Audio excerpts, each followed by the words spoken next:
more.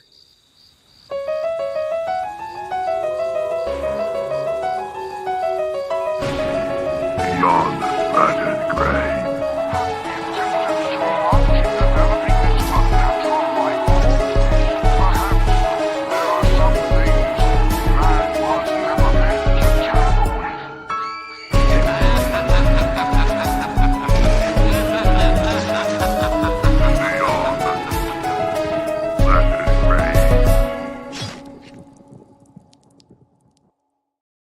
What to do about it? Because I got this rash and it's just like Dylan, all we're on, over. we're And live. what? Dude, you had me going there for a second. I didn't even know what was going on. Yo, what's happening, I didn't everybody? know it was Welcome contagious. back I'm sorry. to Beyond the Splattered Graves. What's happening, everybody? Oh, what's up, everybody? What's up? What's up? Yo, Evan's God. back. Evan's back. How I you finally doing, can buddy? speak again. I great can speak stuff. words. I know. He was asleep in a coffin that he got from the Nosferatu movie. Yeah, it was only $25,000. It was Yeah, worth he it. ordered the $25,000 coffin. It was How is nice. it sleeping in there? Is it cramped? Is it spacious? What's it? I don't know. like? I like it. It's pretty good. Does it come with USB ports? That's my curiosity. It Can you doesn't. charge your And you phone? also, unfortunately, do have to get the soil yourself. Oh, damn. So that was. Well, another it does have to downside. be from your homeland. So, Well, see, that's the you know. issue. It'd be kind of difficult. They'd have to like come here and then get the soil and then fill it and ship it. Yeah, The it's a most whole modern thing. technology that thing has is just a little hole in the ceiling, and you pull a bell just in case, you know. You get stuck in there and somebody's got to save you. Exactly. That's funny. I like that. It's Edgar Allan Poe happening? style. What's happening, everybody? What's up, Fan Bam? How you Bam, doing? bam, what up, dude? What's going on? We got Silhouetted in the chat as well. What's Silhouetted. happening? As well Let's as talk horror Brandon. movies. Let's talk horror Silhouetted. movies. What's happening, my boy? Let's do it, Brandon. Let's Hell do yeah. it. We are going to talk some horror movies. That's kind of what we Is that do what on we're this doing? channel. That's a Maybe. little bit of what we do. But we got a lot of stuff today. This is a big one, and I'm already tired, but it's okay. So it's just been a heck of a week, as it always is. Honestly, it's been a little bit slower since the last time we were on here. Thankfully, because I know I was talking to Alex and Luke when we did our naughty and nice list, just saying how crazy the holidays were trying to do. I really YouTube wish I and could have that. been there for that. We had a lot of literally fun on couldn't that. speak. It was. That a was- blast. I know. It I was a honestly really think that good was one of idea. the better streams we've ever had. Yeah, Like, it's probably because I wasn't there.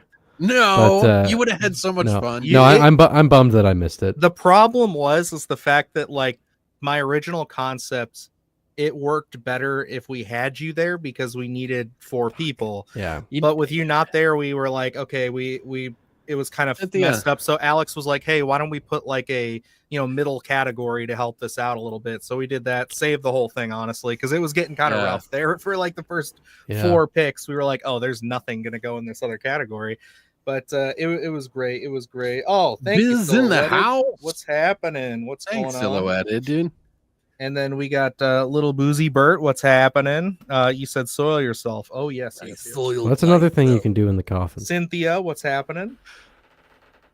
But yeah, no, this was that was a fun stream. I think a lot of honestly, the thing about that is I've been getting a lot of comments on that video, even still, of people just like filling out their own lists, and it was Yeah. awesome to see. Yeah, that's great. Dude, no matter what you think of, he always cracks me up. Yeah. Well, he always comes through. He does, dude. I laugh all the time. Let it loose, guys. Don't hold back.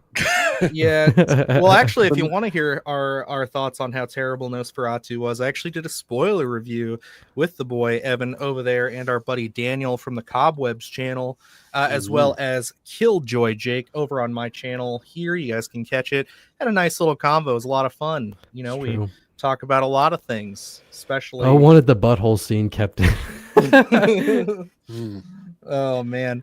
Evan, you were right about the Robert Eggers hiding Count Orlok from Brandon, the yes, I remember marketing. we Yes. had been talking because he wanted to see he wanted to see Orlok before the movie, and I was saying I think it's going to be best if it's saved for the reveal. And I did hear about the There butthole you go. scene. That was super Yes, funny. obviously I we saw can't- that clip. we can't talk about that, but Guys, I don't even know if you're serious. I haven't even seen the fucking okay, so movie yet. So this is We're- cut, so we can talk about Yeah, this yeah. kind of. no, but not really. No, because it might be in the Okay. extended. You don't want to say it. No, it's not. They're I- not going to show Tru- this. like I know what this it's It's a in reference decision they to a chose to thing. do something Yeah. differently with a certain. Was this like a practical nod effect. to what's his name from Hairspray? Who's the director? God damn it! From Baltimore. The He's guy who did Pink famous. Flamingos. He did Pecker and Pink Flamingos. Yes, the Pink I Flamingo forget butthole his scene. name. But I know you're talking about. No, it's just No, it's not. It's an This effect they is chose to change at the last It- minute.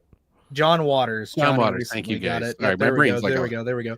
Yeah, it's You're right. We can't talk about it at all We because can't. even if I hint towards it, it'll give away Yeah, something. we can't. Yeah, but that was wild and totally expected. I would have They loved had to it. put a cork in it. Yeah, I went to see Nosferatu, and like within the first minute, I was like asleep, Mm, and I was like, Damn. "Fuck it." yeah. Did you really sleep? Did you? Is this serious? Yeah, I Or- slept through the whole fucking movie, dude.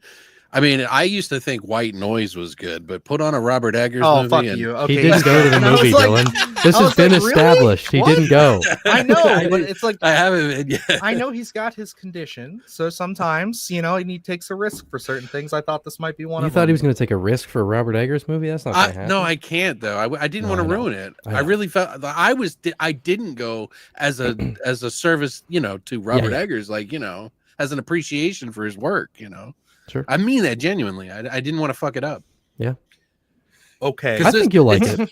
I think you'll it's, like it. It's when really you see hard it. for me, guys, to stay awake in those slower burn movies in a theater for some reason. I don't know what it is.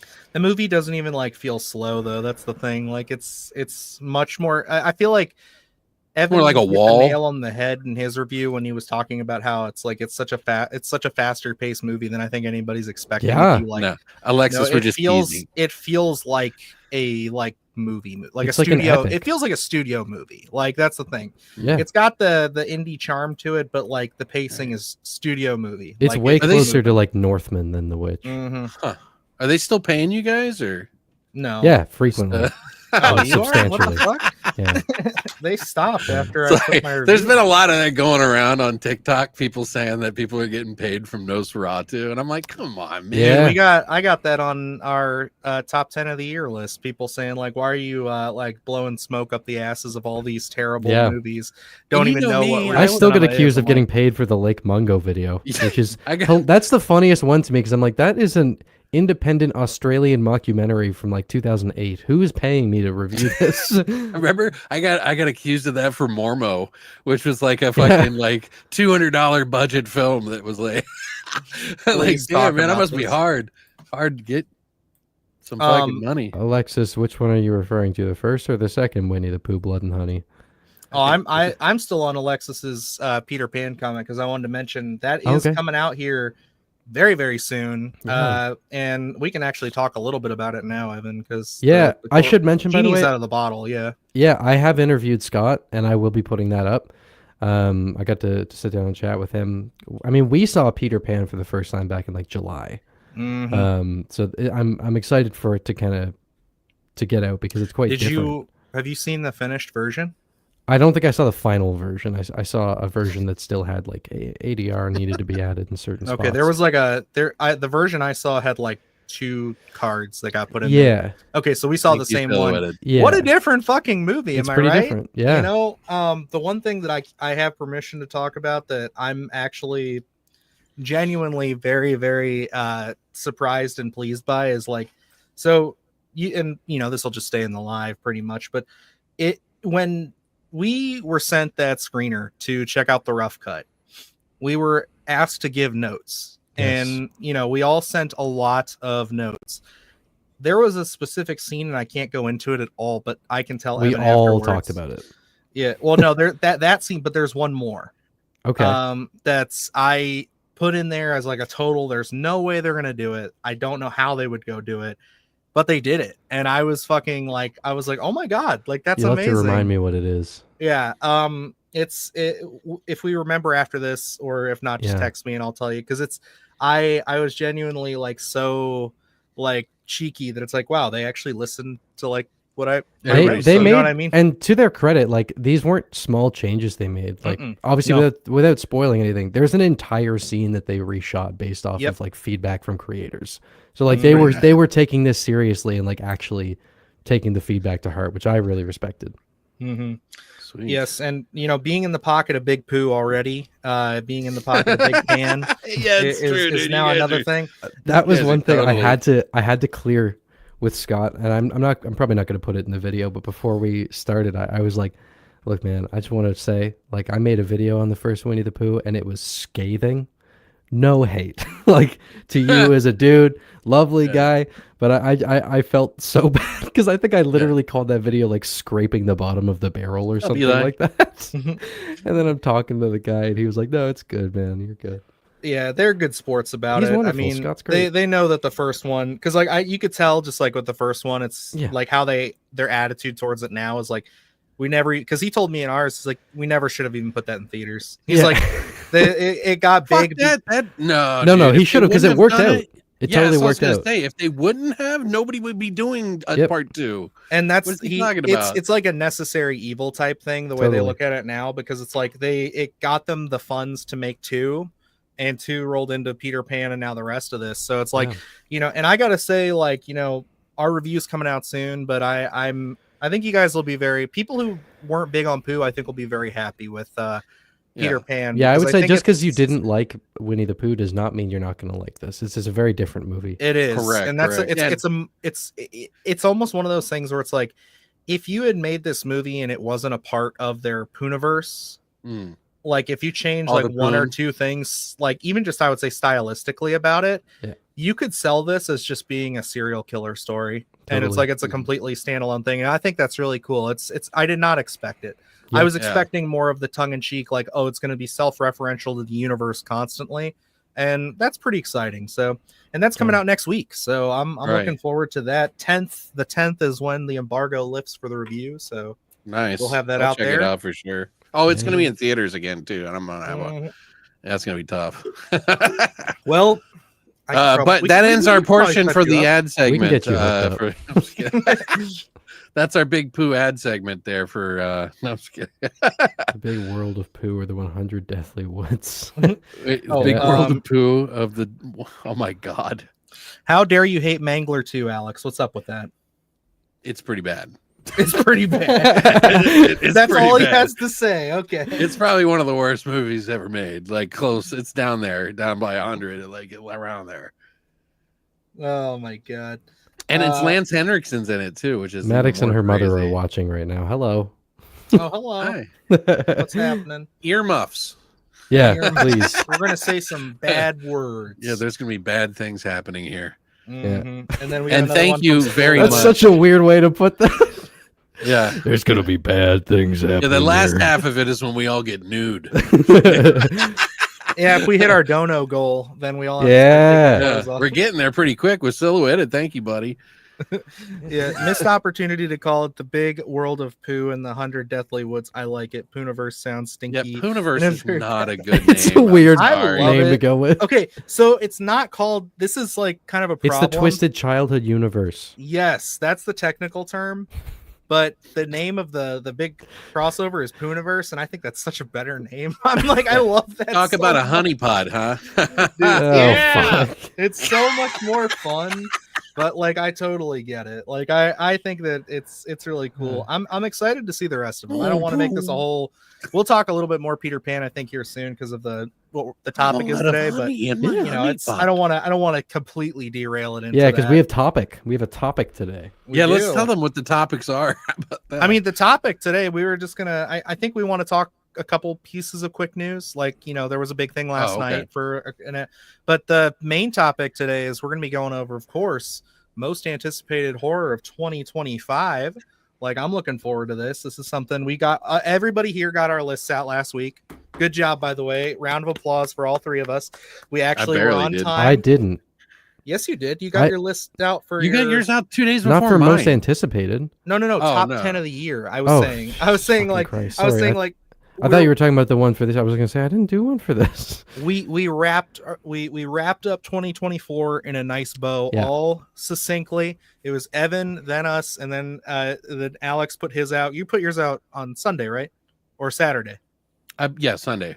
Sunday. So yeah, because I'm like, it was pretty late. I threw mine together pretty quickly. I had a bunch of people over at the house, and I didn't want to be like isolated for too long. Literally, like, I think last year we waited like 2 weeks into the new year before we put ours out. It was terrible. Like it was bad. So, I'm happy that we were all doing real well. So it makes sense why now we can talk about 2025 and what's on the horizon. But first things first, I think we should mention that last night there was a little award show going on. For those of you who don't keep up with all of it, it was the Golden Globes. And that's kind of a big deal for people. Personally, I don't really care about the big award shows much anymore. I don't really watch the Oscar. I used to all the time. But this one, I think that it's pretty cool that we actually got some acknowledgement in the horror community in a big way. And that was, of course, that Demi Moore won for Best Actress. How do they break it up like in 3 separate categories, don't they? It was for musical or comedy. Yeah, so they don't know where to put horror in that. But it's like, this is a horrorish thing. We don't know what it is. The Substance was a musical. Yeah. I'll go with it. It's the way the movie was clipped together. You'd think so at times, but that was super cool though. It's great to see that acknowledgement, and I know Demi Moore won. Let's just say it. So well deserved. I already said it. He did say it. I didn't think you said who Yeah, it was. he did. I thought you. Okay. But no, the big thing was for me with this is when I would track all this stuff and used to watch all these award shows back in the day. Usually, Golden Globes gives you kind of a rough idea of what the Oscars is going to look like. So I think there's a really solid chance that she could walk away with the Best Actress Oscar this year, which would be awesome. So that'd be insane. We still need to wait for nominations, but when I watched her speech last night, which was short, poignant, and to the point, it was great. It was really good, dude. Like that was like a really good speech. She was so well spoken about that. You could tell she was totally overwhelmed too. It was. I didn't know all that other stuff about her. Like before she did that she picked it, I was like, oh my god. But she was just like, yeah, this is for everybody that thought they're not good enough.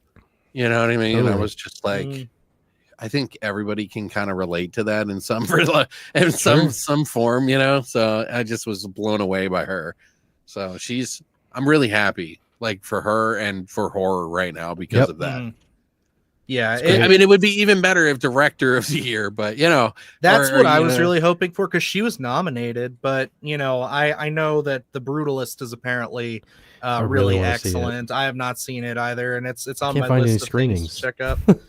Yeah, it's one of those Oscar bait ones where they're just rolling it out nice and slow. I guarantee you by the time the Oscar, like a week from the Oscars, every theater in the area is going to have it if it's nominated for Best Picture and all that. I will say I was very glad to see that Conclave won Best Screenplay. I don't know if either of you saw Conclave. Not yet. I want to really bad. So good.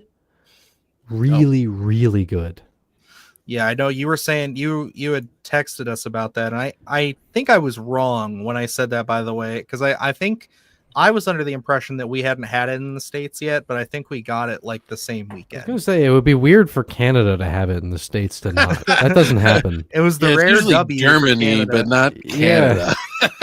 But it's so hard for me to get out unless it's something that like my dad wants to see or something like for me to get out there and go see anything that's not horror anymore. So it's like that's something I really want to fix up in 2025 personally is like I want to be able to go see some more of just the regular movies too.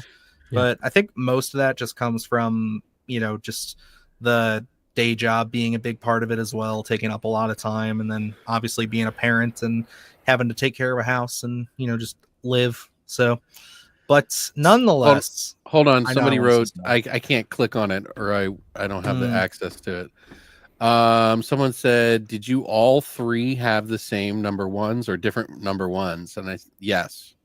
I think we all had different. Yeah, we all had different ones. We all had different ones, including Luke. No, wait, Luke. What were your guys again? I can't remember. Oh, that's right. Damn it. So you guys didn't watch our video, I take it. Thank you. I did watch It's the holiday season. I can't remember what you had at your number one. Yeah, whatever. Do you know how many I've watched? Jesus Christ. You know what? Fuck it. Dylan, what?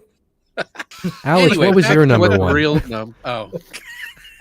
Alex, what was at your top? What was your number one? The coffee table. Yours? Okay, I was going to say, yours caught me off guard because like I was sitting there thinking like, what movie is he going to put it as number one? Because he went through all of them and I'm just like, is it In a Violent Nature? Really? And then I was like, Oh, the coffee table. I'm like, yeah, that makes sense. Yep. Dylan, Totally what was forgot, yours again? Totally forgot. The Substance. Yeah, that was my number 2. I was pissed stuck me between off 1 and 2. so bad because like I was sitting there like, but after your number 3, I was like, all right, I know it's gonna be Nosferatu, then The Substance. Then when I did that, I was like, you fucking copped out, you piece of shit. I'm like, you motherfucker, because like you were like, The Substance is my number 1 for so long, and then I thought you had some integrity, but no, you're just a slave to Robert Eggers. Jeez. Look, you lost me as a subscriber that Here's day. the thing. You'll get those accusations all the time. You're fanboying over it. But here, consider this. Maybe I like his movies because I like his fucking movies. It's not an agenda. No, I resonate with his shit. Fanboy. You're just a fanboy. No, I honestly, like, seeing that movie 3 times. It was one of those things where it's like, makes sense. I get it. I could see your it. sense of humor. It's fun and original. Thank you. Very nice. There very you go. Nice. Yeah, Nosferatu was my 1, but it was very tough, and I feel like Substance and Nosferatu are so different that it was like it felt weird even like ranking one above the other. But it was like Nosferatu is like gothic horror, and that's so close to my fucking heart. This year was tough, man. Like, it was one of those things where I was totally like second guessing most of my picks, and then that's why we did like 3 honorable mentions at the start, and because like I wanted to give like certain there's stuff that like I wouldn't even say is like near top 10 material, but I still wanted to represent it just because it's like, this was creative, this was fun, this was I cool. want to talk about Coffee Table at some point on the channel, because like I don't even know if I like the Coffee Table, but I respect the hell out of it. And like it left a fucking impression. Like, that was disturbing. This is what I'll say. Out of all the horror movies I've ever watched, and I've seen so many that I've like gripped me and held me in suspense, this movie, out of all movies I've ever seen, had the most suspense I've ever been held under for in a movie ever. It's like, crazy. It really is. And like, genuinely, like, there are movies out there that I've seen 30 minutes, you know, and I'm like, wow, God, what a fucking third act, you know, like, this was like 10 minutes in and you're locked in for the rest of the fucking movie. And it's like, it's arduous, dude. Like, I was like, Jesus Christ, please just let me go. By the climax of that movie, like by the end of it, I was like, I was so close to tapping out. I was like, I need this to this over. And then immediately I called you immediately after finishing it, because I was like, fuck you, Alex. This is disturbing. This is awful. That was that was the closest I've come to tapping out of a movie in a really long time. I had to stand up and walk around. I was getting panicked. Yep. And I have anxiety. I was like dizzy, dude. It's fucked. Yeah. That was you overhyped this movie, and I'm like, dude, I swear to God, everything I said is exactly how I felt. Like, that was a particularly tough weekend for me, because I watched Infested, and that I know I'm really on my own with that one. That got under my skin. I watched that Saturday night, and then Sunday night I sit down and I put on the Coffee Table. The Thing happens, and I'm just like, all right, I'm done for the weekend. I'm gonna pause this. Come back to it. I came back to it the next day and finished it, and I was just like, this is too much. My body was sore. I felt like I had been through someone tying me to a chair and literally just walloping on me. I thought it was you. I was mad at you while I was watching. Legitimately, while I was watching the movie, and not like irrationally, I was angry at you for recommending it. See, well, that's what I'm saying, though. Like, that's why I had to give it the number 1, because there is no movie that did that to me this year. There are other movies, and there's so many movies that were so close to it, like, you know, as far as my favorites. So, I mean, this year in general, my top 10 are literally like within hairs of each other. You know what I mean? Like, you could even get a microscope that close. You know what I mean? Like, a lot of them. And you know, I can say for me, like, I won't speak for Luke, but I think he's probably right there with me on this, because we've talked extensively about it. I think The Substance was the one that I knew was probably going to be my number 1, especially once we got into December. After I saw Nosferatu, I was like, okay, Substance is still number 1, because that was the only other one where I'm like, that's the last movie on here that could topple that, knowing my taste and opinions.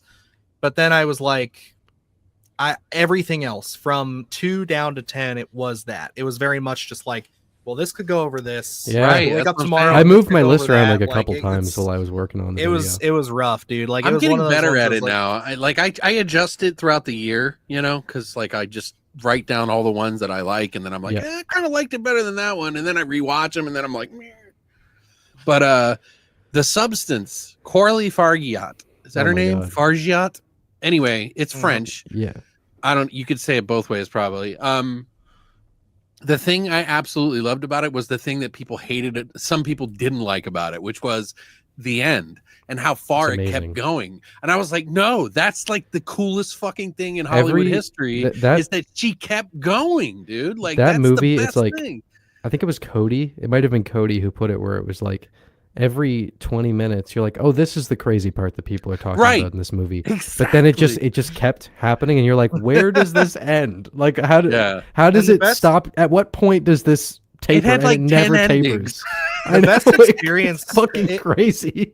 I think it also comes down to your experience with a movie too, because like I feel like everybody saw that movie like at the right time, because like we saw it right before it came out. We got a screener for it, and we were like, Luke and I were just like living in that small little camp of people on like social media who were like, oh my God, this movie's fucking wild. Like I can't wait for this.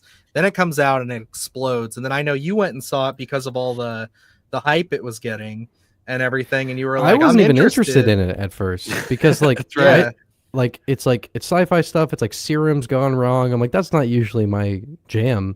So like I was like, I'll go see it, but I wasn't super excited about it. And I randomly like I went with my buddy. I was like, do you want to go see this movie? I'm hearing some wild shit. And then I walked out like just utterly blown away. Like it was the most surprising movie of the year for me by far. Yeah. And then I know we were harping on Alex for months to go check this thing out. So because I knew he'd love it. Oh yeah. There was a lot of movies that I didn't really get to catch in the theater at the end of the year this year because I was just so fucking busy. Yeah. And like Christina was so fucking busy. So it was like I could spend all this extra money that I didn't have, or I could just wait. And I chose to wait. Fuck you, Silhouetted. You know what I'm saying. I thought that was fucking hipster dweeb. That sounds like something. I'm just saying, like it's that's what I was trying to say about like it's that experience that also plays into it. Because like you could be somebody who's like Evan, who is like, I don't think I'm gonna care for this, but it's getting so much hype. My friend wants to go. I'm gonna see it. Blows your mind. It could be something where it's like, this is just a new movie. I'm curious about it. I want to. Dylan likes movies more when he gets to see them early because he feels special. It makes me feel good. Yeah. You know what I don't like about if you want a positive review, hit me up like a month in advance. I'll give you a nice review. No, I'm kidding. You know, just because here's the thing, guys, like for those of you who don't know, behind the scenes, when we get these reviews and stuff like that, sometimes we'll get them so early that nobody knows what the fuck it is. And then we'll put it up and then nobody will watch it. And then it's like, there's a time frame for everything. And it could be 7 months before all the way up to 3 weeks after. You just don't know. Totally. And it's like, that's why I was a little bit thrown off that you included a movie that doesn't even have a release date yet. Cause I was like, that movie that you talked about. Oh man, I had to, dude. Luke and I had a conversation. We were like, this would have been our number one of the year. Honest to God, that would have been our. I don't know if it would have been just number one. It would have just edged out The Substance for us, but because it didn't have an official release date, I'm like, I want to wait until it has an official release so people can see it, and then we can kind of add it to it. And it's like that's the only thing, because we fucking loved test screening. Like test screening is really good. It's gonna divide some people though. I don't want to get everybody too hyped because there's some things in the movie that is going to divide some ridiculous people. They'll just cut them out. And then there's like the people who like horror on top of it, who will nostalgically grab onto it. And this is not a nostalgic, it's nostalgic, but it's not like one of those movies that's like Y2K, which is just like literally exploiting nostalgia. It's going into the goofiest bits of it. Right. I haven't even seen it, but everything I've heard, it just sounds like so very subtle surface and level. Just nice, and like it just reminds you of being a child, what you loved about horror, and just like it does all these extra things, like there's body horror and stuff in it that just makes you go nuts, and there's a vibe about it, and it's just that's why I wrote Steven Susko, who's the writer, one of the writers, the two, and I said, dude, this is a really special movie, man. And I was like, I really enjoyed the shit of it. Never put up my fucking review, or I never put up my interview with him. Well, we haven't either, and that's the thing. Like, I was doing the same thing you were. I was waiting until it gets closer for it to come out.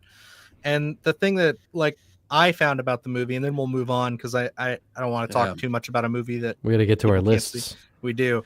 It's coming this year though. That's sure. I hope so. And I'm gonna email him and find out if there's any movement on that, because like I hope it does. Because that's the thing about that movie.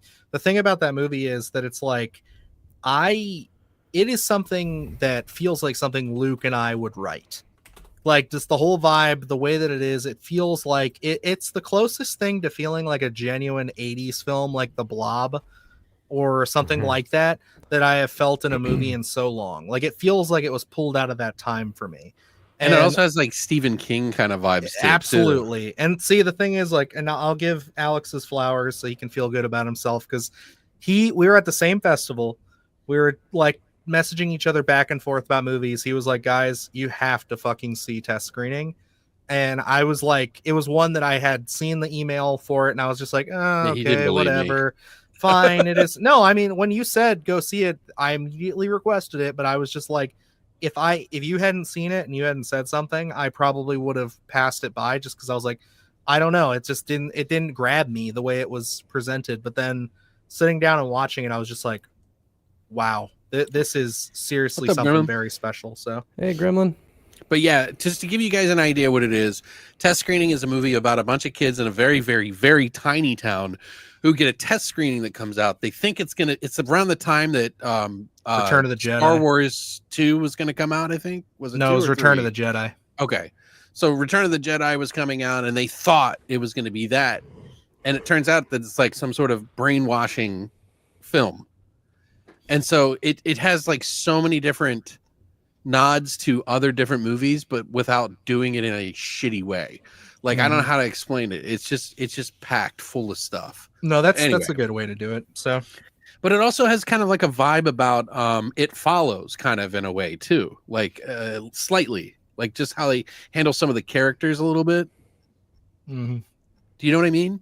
Yeah, no, and I don't like want the tonality of it. Yeah, I think that it's certainly something that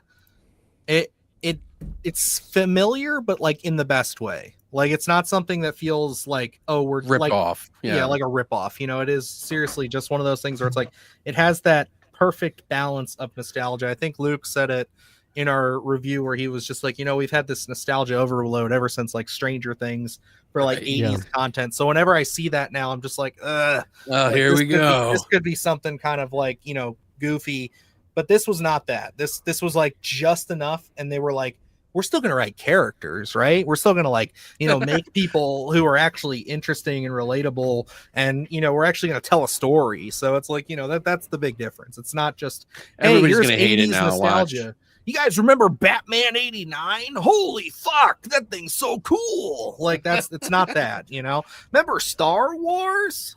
Remember the Walkman? Yeah. Oh, I remember. There's one thing in the movie, and I remember I did this. We were talking about I can't say it. It'll be in the interview. You'll have to watch it. Okay, well, let's get to our list. There's a movie that they make nods to that they couldn't get the rights to put on the screen, so they did something in the movie to kind of mimic it, and I thought it was kind of smart and really genius. Very fun. But Alex, when that movie officially comes out, you, me, and Luke, and if Evan checks it out and is interested in it, I'll watch it. It sounds good. We'll have to sit down and do a spoiler review of that, because I agree. I'd love to sit there and just gush about it, but we'll do it on my channel. How about that? Sure, I'm fine with that. Right. I just want to talk about the movie. I never have people on that much, so I would really like to. Sure. Fuck yeah, brother. Well, why don't we talk about the topic? Let's get into it. We've buried the lead for long enough, about 35 minutes. Evan's been silent. So let's. I haven't seen Test Screening. I know. So it's like we just went on our little rant. So why don't we dive into it? Evan, did you make a list of most anticipated, or were you no? That Terrifier 3 video was so long that I was like, I need to just finish this. And Alex, did you put together a list? Because if not, I have. Yeah. I mean, no. Well, sorry, I have written a list down for myself. I thought you asked if I did a video on it. No. Okay, that's what I meant. Yes, I do have a list written. Yes. Okay. Cool. Cool. Because I was gonna say, if not, I have a Of different most way of doing this. anticipated, yeah. Yes. Yeah, I was gonna say I have a different way of doing this just in case if we were too busy or it didn't happen. No, I do have a list. So cool. So I then think we should are do all of ours. Say all of ours at first, and then pick out our favorite one, and then we'll all talk about it individually. If you want to do it that way, I was just gonna say like how many do you have on each list? I have a lot. I've like 10 or 11. That's the problem is so it's like that's the thing. I have 11 on my list. That's why I right now. wanted you to do it, because then 10. I can eliminate mine. Here, I can delete one. Number 1 is The Strangers Chapter 2. That's the most excited I am for any movie this year. I can't wait for The Strangers Chapter 2. There you go. I love The Strangers Chapter 1 so much. It was so good. I loved it so much, and I'm excited for Chapter 2 because this has been brought to you by. No, I actually went through.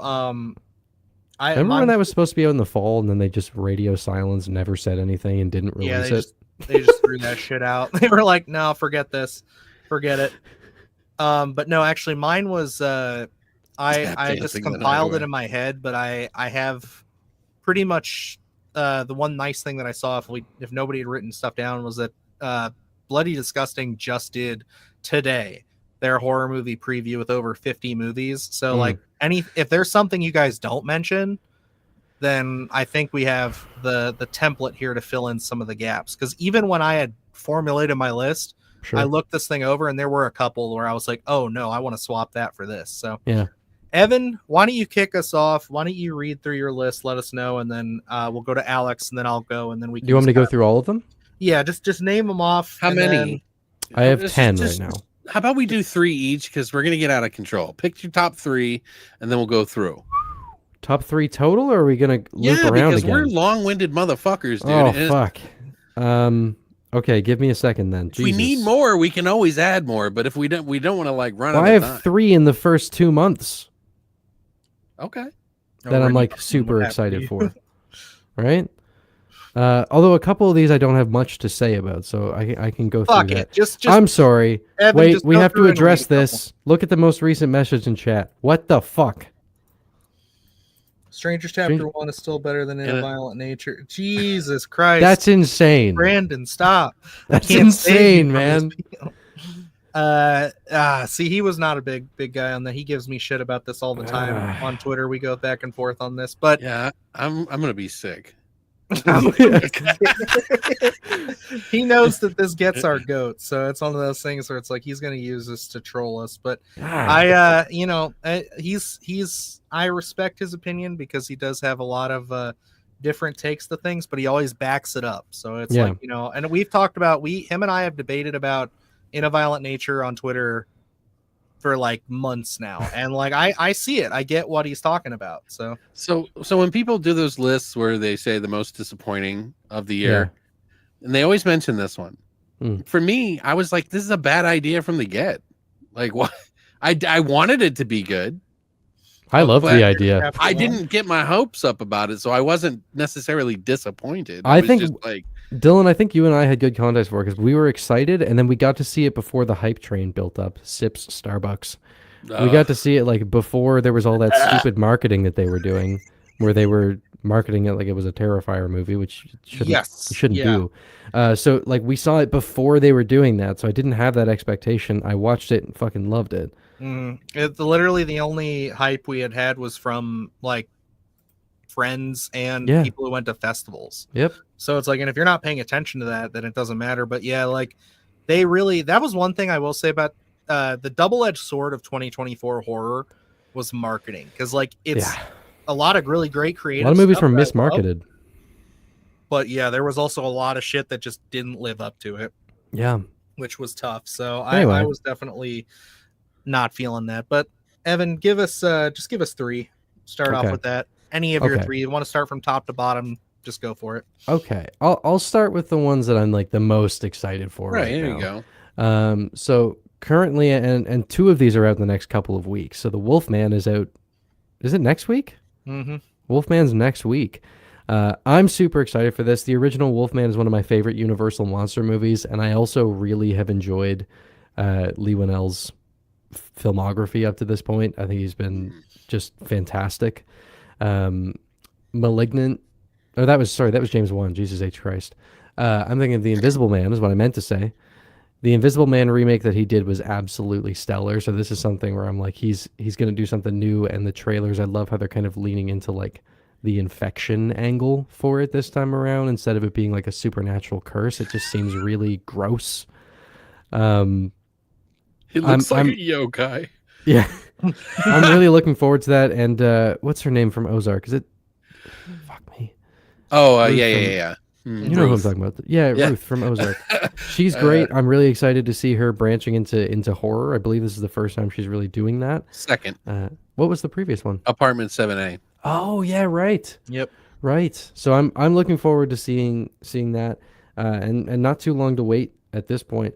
I'm really curious to see what the Wolfman looks like in the context of the film, because there was the first kind of thing that we saw of the movie was a very like a turtle. Yeah, broad daylight candid image of the Universal like display version of it. And everyone was like, "What the fuck is this?" You know, it's going to be a mix. It's going to be pinky, like a pinky wolf. Sure. Yep. You know what I mean? Like it's going to be weird. It's actually kind of hilarious that happened, because the 2010 Wolfman also had leaks with a sort of a similar thing when that came out. And I've just gone back and I've rewatched the original and the 2010 one, so I'm prepping for this. I'm looking forward to it. I'm saving my watch for the original until Sunday. I'm gonna watch it on Sunday. It's so good, man. I love it. And you know why I love it? It's literally just Lon Chaney Jr.'s performance is so endearing in that movie. He sells the entire thing. It is such a it's one of those movies that I just put on and I feel like it's like that, watching that and like the original Dracula, feel like I'm watching like in a dreamscape. I'm just like, it's the best. It's so the good. Music, everything. Like, we're getting a new sponsor on the channel. We're getting one of those. I'm sure you've seen them on TikTok, but they reached out to us to promote a projector. Oh, so cool. we're getting projectors sometime in the next week or two. Nice. And I'm hoping it shows up, because I want to watch the Wolfman on a projector. I'm just going to do the thing that they're doing in the videos where you throw it up on the ceiling in your bedroom, and I'm just going to watch it like that, because I'm like, fuck yeah. Wait, which one is it? Is it like a really brand, like the little ones, or let me little round ones? I don't, just keep going, Evan, and I'll I pull this up here. That I'm really excited for, and then I'm trying to just do three. I'm between the Monkey and Frankenstein for this one. I think right now I'm more excited for the Monkey just because it's like close and we have a bit of marketing for it. Frankenstein, we have one image that looks like a video game, and I'm confused. But I'm obviously excited for that. But yeah, I think the Monkey is one that I'm really excited about. I wasn't expecting another movie from Osgood Perkins so quickly, because Longlegs, obviously it didn't just come out, but it feels like it just came out. He started it right after, I think. Yeah, he went right to it. And I know that Longlegs is one of the more divisive movies of the year. Yeah.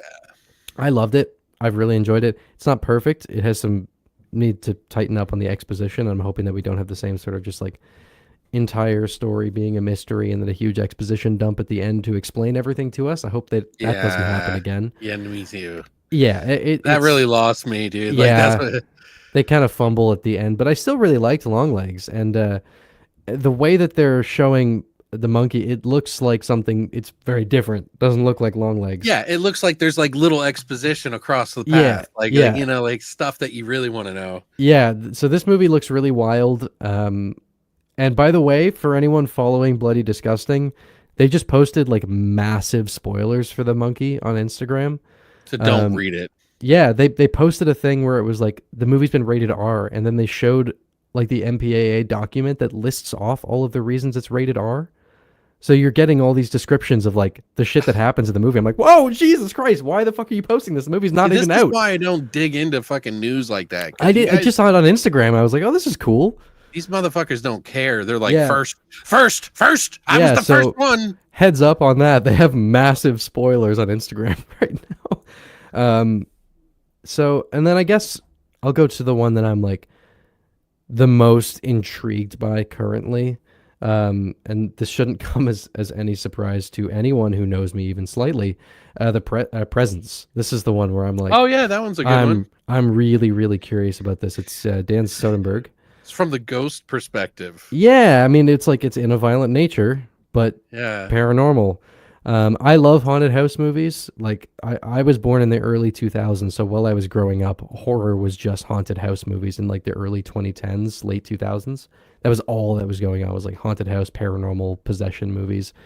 So this is something that I love, and I'm curious to see it from a different perspective. I really enjoyed In a Violent Nature, which was like a sort of similar philosophy in their approach. I love things like Skinamarink, those kind of like cerebral ghost stories. This reminds me a little bit of Skinamarink, even though it does look fairly different. But this is one where as soon as I heard the concept, I was interested, and then I saw the marketing, which I think Neon. I'm conflicted on their marketing because like the marketing for Longlegs I think was some of the best in years in a vacuum, but it didn't really represent what that movie was well at all. So now I'm a little more apprehensive with Presence, where I'm like, I've really enjoyed the like little teasers they've put up for it, but then I'm like, I don't know if the movie's actually going to be like this because I don't feel like I can trust Neon right now to accurately represent what their movies are. But I'm very excited, and that's out in 2 weeks. He made a good point.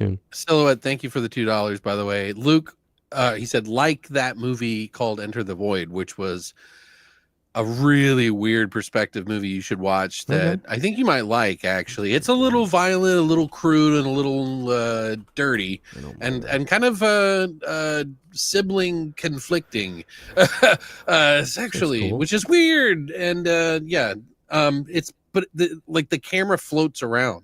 Huh. It leaves the character and then floats to another character, and it's like a spirit or something. Yeah. So yeah, that was a really good point, Silhouette. Cool. Yeah, I guess yeah. If you don't know, I don't want to get into why it's doing that, but it's a really cool reason, Evan. You should look into it. Yeah, it's interesting. It's a very neat movie.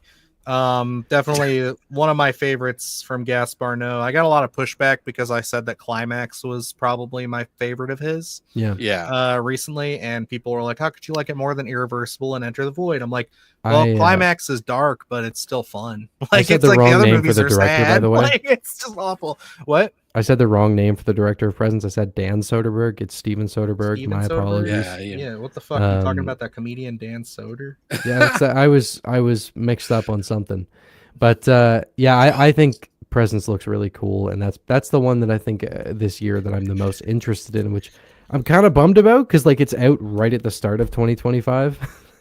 You know, like with Nosferatu, it was like my most anticipated. I got to look forward to for the entire year, but this is like. Just like that. We'll see. That's not too far off. I just want to say, I'm a little worried about Wolfman because they're dropping it in January. I mean, like, no offense, but like, what the fuck? Like, why January? Did they not get good screenings for it? Prove a point. So can I ask, are we just going to go through and talk about like Evan's couple and then you'll go through and pick a couple more? No. The reason I'm doing it this way, I think you should do it next because I have some very different ones. And I think you guys were going to have different ones than I would have. So, yeah, I want you to go because I have like a whole list. You contrarian ass. Dude. You're always like, I'm so different and above everybody. I'm much more deep thought than you guys. Mine are so That much is not deeper. what I'm saying at all. The coffee table I just know what you're going to pick because film. I know you. I know what you're going to pick. Although Evan did surprise me with like two of them. I wasn't expecting. I didn't expect Presence or Frankenstein. You didn't Frankenstein? Expect you didn't expect Frankenstein? Wolfman I did, and I didn't. This man's capping. Well, I forgot about Frankenstein. So I was like, okay, fair. If you forgot about it, because I'm like, that's gonna be because we haven't even seen a trailer for that yet. No, so but I mean, it's so up my alley, dude. Right. I was gonna say. So then, if you want me to go, I'm gonna say obviously yes. I'm looking forward to Wolfman. So we'll talk about that, get that out of the way here in a minute. But Frankenstein, I'm also looking forward to. I'm also looking forward to Presence, but just to give some different ones, so that way we're not just talking about the same movies. I am really looking forward to Hard Eyes. I think that looks like it's going to be a lot of fun. Just from that little teaser, we get a new trailer this week, so I'm really excited to see a little bit more of what this is going to be. It looks like it could be kind of like a Thanksgiving, Scream-esque kind of slasher. So, and I think the mask is awesome. The other one that I'm really looking forward to is actually the day after my birthday comes out is Companion. I think Oh, looks yeah. fucking crazy. I'm really excited about that one. I think that's going to be pretty sweet. And obviously she was just in isn't that Sophie Thatcher, I believe? She was just in Heretic. Yeah. Mm. And then of course, I think the one that's really got me excited right now is 28 Years Later. Yeah. I Bro. was like excited. I was interested. You know, like I was about as excited as anybody would be for that, where I was like, oh, that's cool that they're making another one. After that trailer, it's like, I need this today. Like, I need this to watch it now. Interject? So it's another fucking this part of the show every week. I've never seen 28 Days Later or Fuck 28 you. Weeks Later. Yeah, I know. Shocking, right? So, and I mean, like, I was always planning, I'm like, I'll cover it when the new one's coming out, but I wasn't like super hyped. And then I think it was when I was going to see Nosferatu, they played that trailer, and I was just like, holy fucking shit. That trailer is terrifying.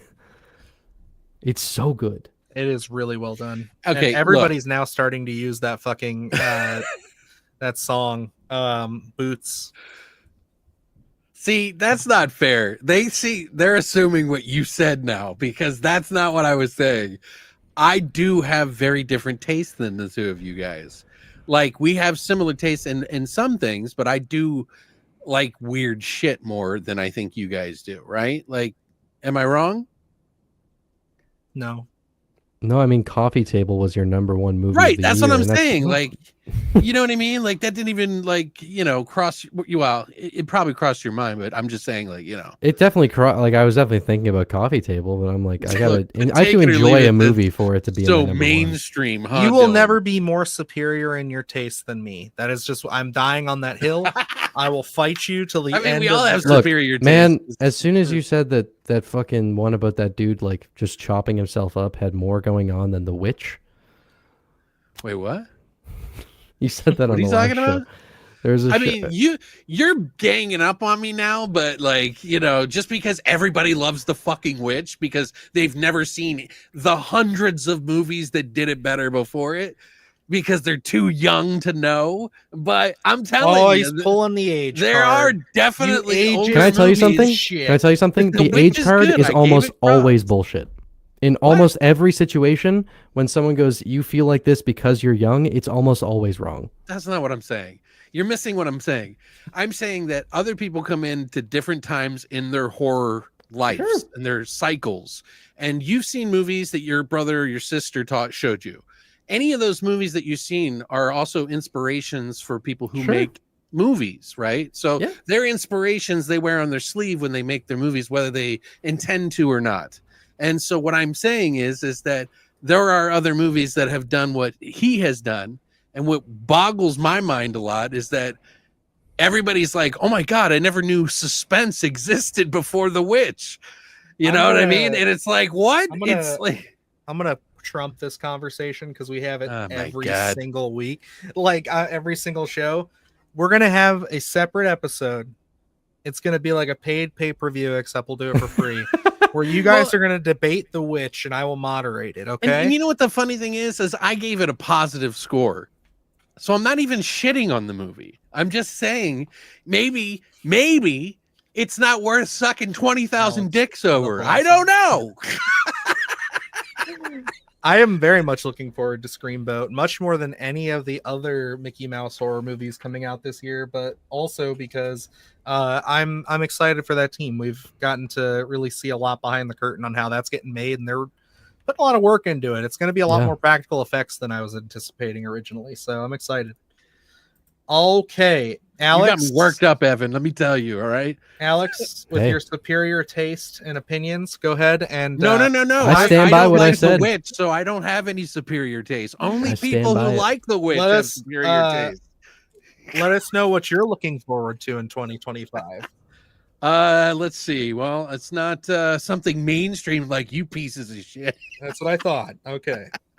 No, actually, there's some big ones in here that I'm really looking forward to. One is Ash, which is Flying Lotus's new movie, which his first movie was, you know, objectively like disgusting and like weird and not really for a main audience. Ash looks like what an artist would do, that is aiming for the mainstream a little bit. And it looks cosmic horror. So I'm fucking down, looks cool. dude. Yeah. It looks trippy. It looks like one of the best sci-fi fucking movies on top of it almost this next year, and then it's got like this weird trippy shit going on that I'm like, okay, I'm really excited for this one. So yeah, that's on my list as well. I was pissed because I thought it was coming out in February, and then I saw that we have to wait till March, and I was like, fuck. You know what's very really cool. I almost put that on my list. Oh, Kuso actually does have more stuff that happens in it than The Witch. So I don't know if it's better, but we're going to save this for the debate episode. I'm saying nothing more. Well, no, I'm going to lose the debate because everybody's going to gang up on me on the internet because 80% it's just of the be world you and me. They're like Robert Eggers. They just instantly come. They're like, oh my God. That's not true. You know how many people hate his movies? That's not true. It's constant. Majority of people, at least 50. All right. Back to 2025 movies. Damn it. Let's keep it up, guys. All right. Let's see. Well, there's another big one on there that I really do want to see. But I'll just say Devour is one that I'm really excited to see. It's about a struggling all-female metal band that have a taste for blood, and while on tour, their van breaks down in the middle of nowhere seeking help. They come across a town full of fucking deadite-looking cannibals and a warlock, which is just so bizarre. Like, I gotta see this movie. It looks like it's gonna be amazingly different. Did you see the little set photos they released for that behind the scenes? Oh yeah, I've seen a lot on it. Actually, my friend's in the movie, and she was like, "You gotta see this fucking movie," and I'm like, "Are you serious?" Because there's like a big ass practical werewolf that looks like super like over the top and insane, and I'm like, "Oh, that looks amazing." I think I don't know. It's weird. It's hard to pin this one down. Like, it's got to be supernatural because there's a warlock in the fucking movie, right? Oh, but it's most certainly supernatural. That's like totally metal, dude. To have a fucking warlock in a fucking movie, dude, you can't get any more. They have a warlock. They have a minotaur. They have like vampires and shit in it. Creatures look amazing. The effects are genuinely extremely impressive. I would love to. Does that have a release date? Do you know? I didn't check. Soon. I think it's in March. I could be wrong, but I'll have to ask my friend. So sweet, because that does look awesome, and I just love the idea of it being a broken down metal band. That's just like they just stumble into a town of hell, and they're just like, okay, we gotta fight our way out of it. And kind of right up my alley in that indie way, but also like if you put creatures in a fucking movie, dude, and practical effects, I'm going to love your fucking movie. I don't care what it is. Like, I'm just going to fucking love it. I used to stare at the Dungeons and Dragons fucking books just for the creatures all the time, man. I love creatures in movies. So yeah, I'm actually going to pull up some pictures of this because I think Evan would really like the designs. Also, the other one, there's kind of another one that I'm like anxious to see. Obviously, I want to see like Evil Dead Burn, which I theorized would be in the middle of California, in the middle of the woods, where there's a fire. That's 26. I don't think that's 2025. I couldn't remember which one it was, but the next Evil Dead, whatever it is, I'm still looking forward to, whether it's Burn or the other one. I'm just saying. But my main one is the Call of Cthulhu with James Wan. I'm really curious. It's supposed to be. Okay. That's his next picture that he's working on. He's directing, I think, and producing. So I would assume that that's going to go pretty quick if he's producing it. But there's going to be a lot of special effects in that. So who knows? I hope that he does practical, and I'm sure that he's fan enough of horror to at least do some practical effects in there. I mean, he did fucking Saw, for Christ's sake. So at least give us Malignant had a good blend. Yeah, of those. I think so. Yeah. I mean, they did stuff that they couldn't do in CGI, but it didn't look too bad. Yep. So, but there's another movie that I hadn't heard of that I think you guys, let's look at these. Just so we can get a good like smattering. These are all the images here. But yeah, you can see they're like vampires But they have all kinds of little things. Like this is one shot of the werewolf that doesn't do it justice, but when they do the behind the scenes shots at the bottom here, there's a minotaur. Fuck, This little fucker. Awesome. Here you go. Want Look more at this. minotaurs. Look at this bitch. Yeah. Fuck yeah. Oh, they got the lichen legs. Yeah, it's got so the sick. goddamn horns coming out of there. Look at those claws, dude. It looks like the wolf from a little bit from the Creep Show episode of the holiday one where the Shapeshifters Anonymous actually. But yeah, look, the Minotaur right there, dude. That's so fucking cool. Better shot of it, actually. Hang on. Dude, this is what I hope that what's his name from Canada? Fucking Steven Kostansky does with his Death Stalker or Death whatever. Dude, I want to see shit like that in the fucking movie, man. Here you go. Let me share this real quick. Oh, you guys can't see it. Okay, there it is. Yeah, that looks sick. Yeah, I'm like that's a pretty sick looking Minotaur. Yeah. I'm definitely looking forward to that one. That was another one that I had, but I didn't include like primarily on the list just because I didn't see a release date for it. But like just looking through the images, there is a trailer out. I didn't watch it, but like they included it on this list, and I was like, gotta talk about it. Evan, wait. Okay. I wanted to mention the one that I just found out about that you guys need to hear about. Just the premise alone sounds really interesting, and it's actually written and directed by Brian Fuller, who, if you guys know, Hannibal. It's called Dust Bunny, and it's got Mads Mikkelsen and Sigourney Weaver in it. Okay, and it's about an 8-year-old girl who asks her scheming neighbor for help in killing the monster under her bed that she thinks ate her family. Oh. That sounds awesome. Shit. It sounds kind of interesting. And Brian Fuller, Hannibal. I mean, of all people, so it's got to be a little bit more heady than just what it sounds like. Yeah, you know what I mean? Want an update on his David Christine Dastmalchian's in it as well. Oh shit. So that's a winner right there. Yeah, and I agree with you, Evan. I'm very curious because when Luke told me about that, I was it's great. I was like, oh, that's got to be something fancy. Totally. And I mean, like I don't know if you've read the book, but like it's pretty different from the movie, and I can totally see Brian Fuller doing a bit more of a faithful adaptation. Admittedly, I got about halfway through it earlier this year, and then I got sidetracked by because it was right before Longlegs came out, so I got like a hankering for some crime stuff. So I read Silence of the Lambs and Red Dragon, and I just forgot to go back to it. So. It's a great book. What were you asking me a second ago? I was going to say, what are a couple more that you were looking forward to?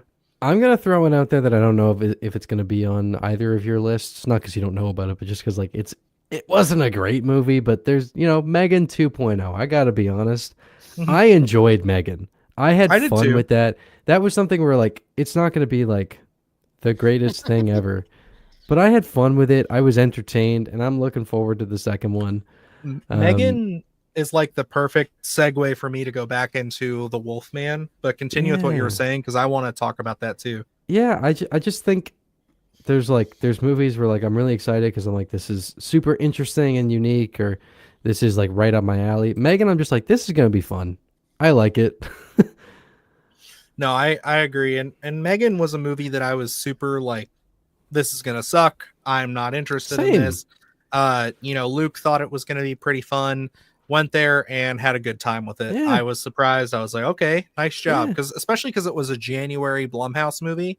And I was just like, oh man, this is this is gonna be a thing. And then there you go. It's just I will say, and this isn't really spoiling it if anybody's not seen it, but when they go to the convention and then she leaves, I was like, ah, like I thought they were setting it up for every single one of those people to be just completely destroyed. And I was like, what the fuck, dude? And that's where my hype level went. Boom.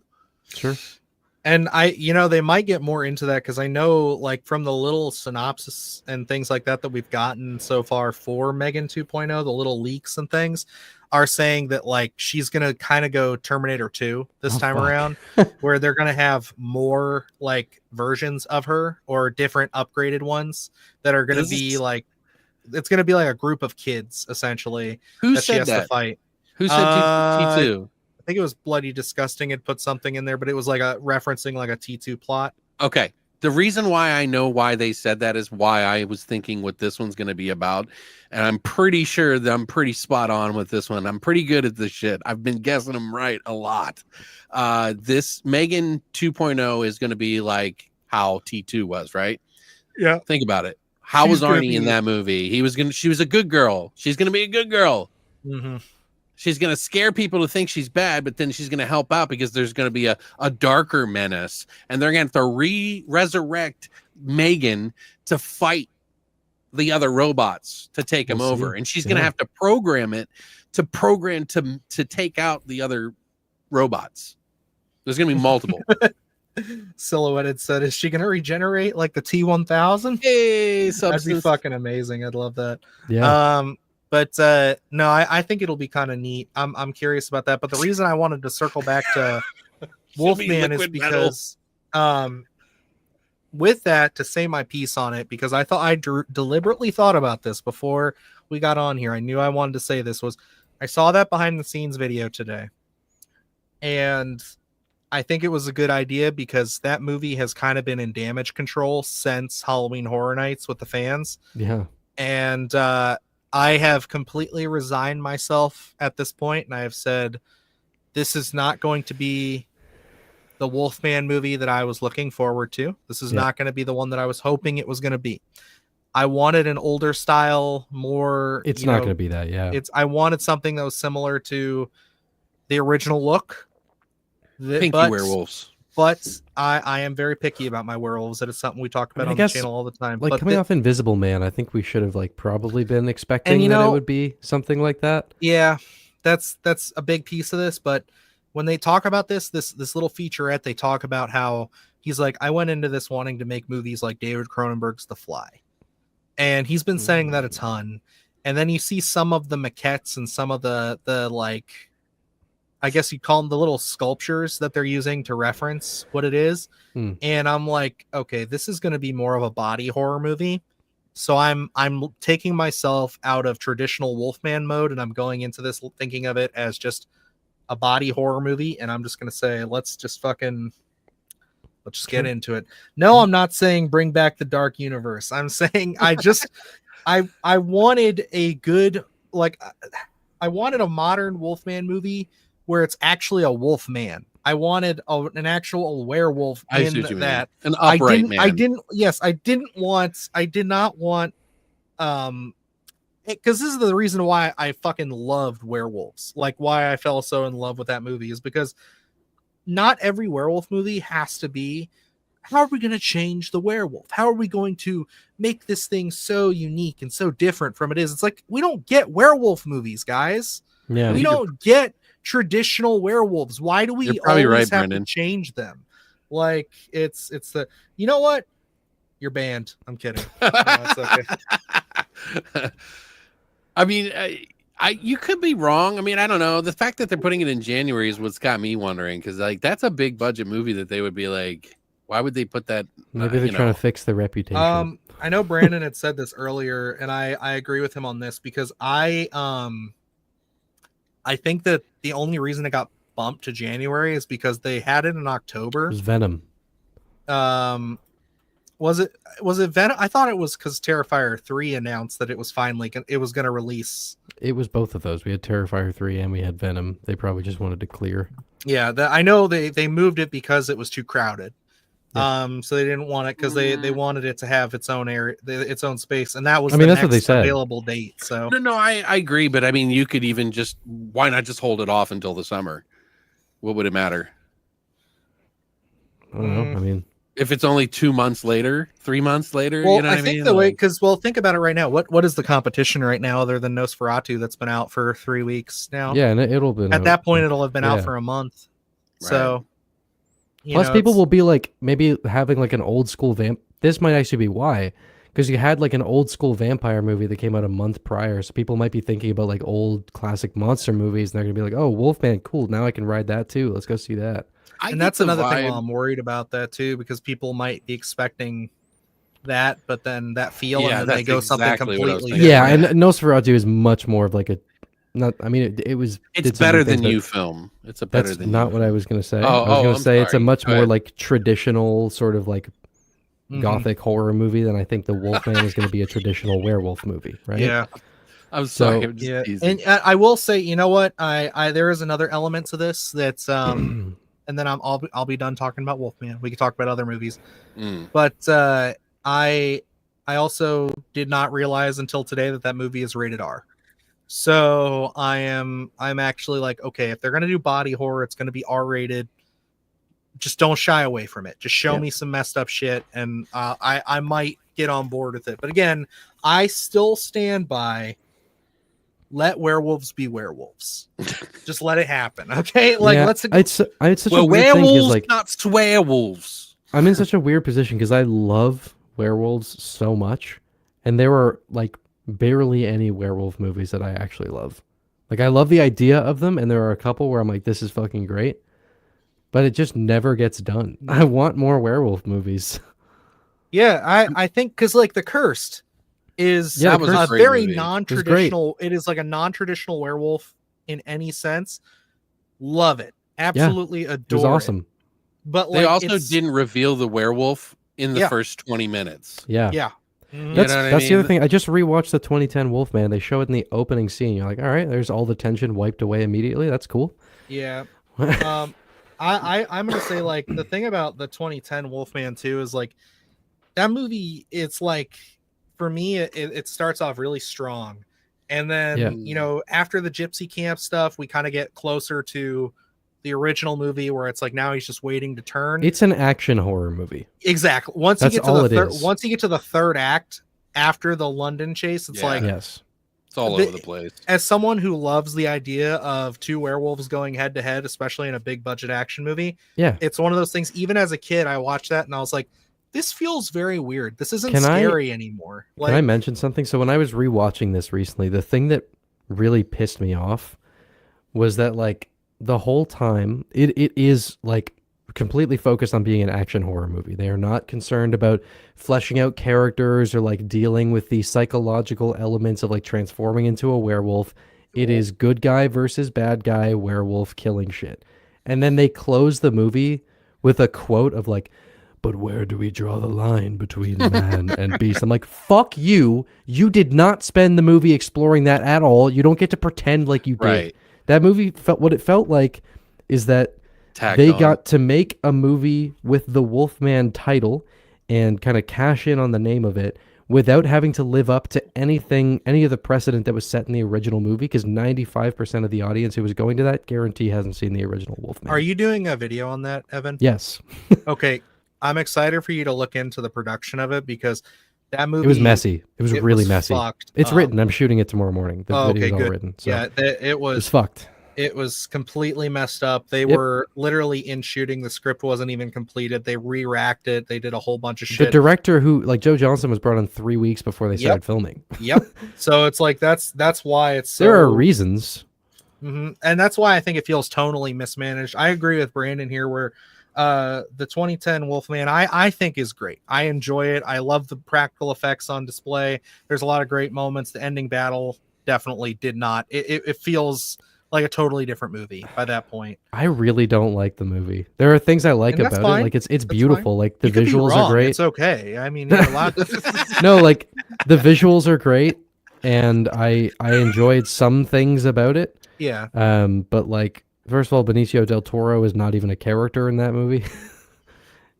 So no characters go closer through. to the original in a lot of ways. Like, Yeah, you look, know what I no mean? character in that movie goes through an arc. They are stagnant the entire time. That movie does not move. It's doesn't got a lot of change. problems. I'll admit that. We're doing a hot takes video on it this month, and I have a lot of things I've been writing out about it because like it is a movie that I do have a soft spot for, but It's I fun. do have to It's fun. I have to recognize its flaws at the same time. That's like it's a mess. So If it's you're like, gonna watch it, do the unrated version. It's way oh better. yeah, The unrated version is that's the only absolutely version better.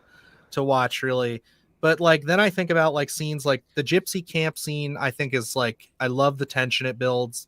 I love the payoff with all the It's gore, fun. but also I adore when he goes to the Stonehenge Yeah. and you see You the guys watched this shadow of recently. the wolf.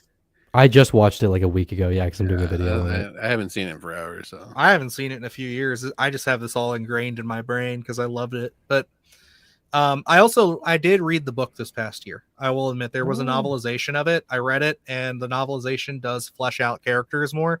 And it's like, damn, they really should have done this. Like, that's really how I felt with the Halloween Ends novelization. There were a lot of things in that where I was like, this should have Halloween been Ends in the movie. novelization is like it's like this absolutely should have been. Yes. Why you do this? It's like you're laying meat out just for me to like. Like legitimately, the novelization of Halloween Ends, there are scenes that I'm like, if this had like the shit in the meat factory, I'm like, if this had been in the fucking movie, there's like, a lot of tension there, like dude, there's still some.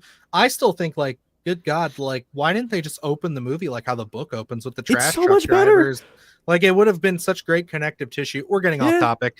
Point is, please let's get back. I would love to do a video, Evan, where you and I talk about the novelizations I'm down. like of these. I think that would be fun. I'm down. Do you know what you haven't mentioned, guys? What? Final Destination Bloodlines. It's on my list. I was going to mention it. Mm-hmm.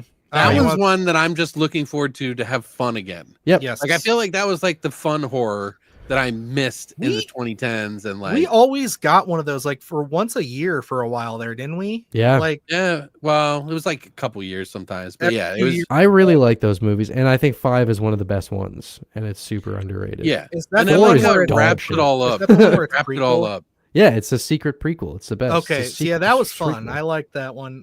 Because that's the one with the. Is that the one that opens with the racetrack, or is that the No, one that's that opens 4. with the 4 bridge? is dog That's 4, shit. yeah. Okay. I was Do you gonna know say who that 'cause I'm guy like, is though? That's funny. The guy that gets his I think it's his wife gets hit by the I don't tire. remember. I haven't seen that one in Yes, yeah. years. Well, like That's the so problem awesome. is like I know one of those has a banger ending, but like I get them both mixed together because those movies suffer. We're not going to get any Tony the Todd. same thing that like fucking. Are you sure? I heard that he had already shot. I heard he stuff. had shot for it. Did he? Yeah, I heard that they had already because it's only a small cameo. So I heard They they. got him in first before anything else. Good. Because they heard the news in the future and they were like, no, Awesome. I'm kidding. They Minority reported that shit and they were like, Okay. I'm gonna. Well, that makes me happy then. Oh no, Brandon! What the fuck is that?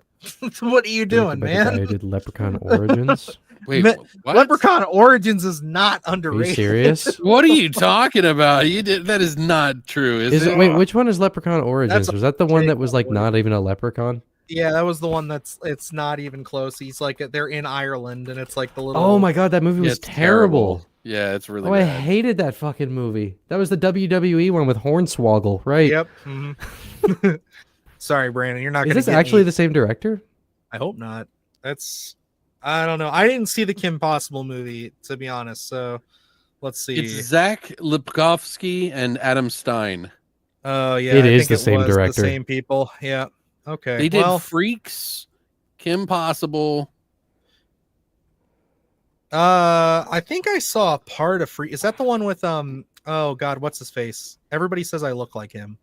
Emil Hirsch. Dude, his IMDb page is making me concerned. Oh no. Freaks wasn't It is terrible. Leprechaun's Freaks Origins. Freaks is not awful. I will give him that.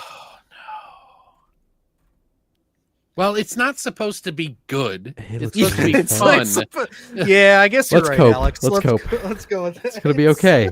Final Destination is gonna be good. We're not getting another 4. We're not getting another part 4. God damn it! Maybe this will be the the big one. Hopefully. His redemption Yeah. movie. Hey, I you know miss what? those days, man. I miss watching those movies. And Yeah. that's the best part about stuff like this is because it's been so long since we've had a Final Destination movie that I think everybody's excited again to have one. So it's like Right? it's cool. They made Is fun Saw of it 11 on coming the this way year? out. Maybe there's no like the Oh, new Saw there's film. Yeah. so much up in the 'Cause that air I'm excited about for, that 'cause, right like, now. I'm not even the biggest Saw fan, but Saw 10 I thought was fantastic. Yeah, I I thought didn't Saw get to X was see it good. it's if you're not, are you like into the Saw movies, Alex, or like how do you I feel about am, them? but the thing is that they are so intertwined in so many different ways.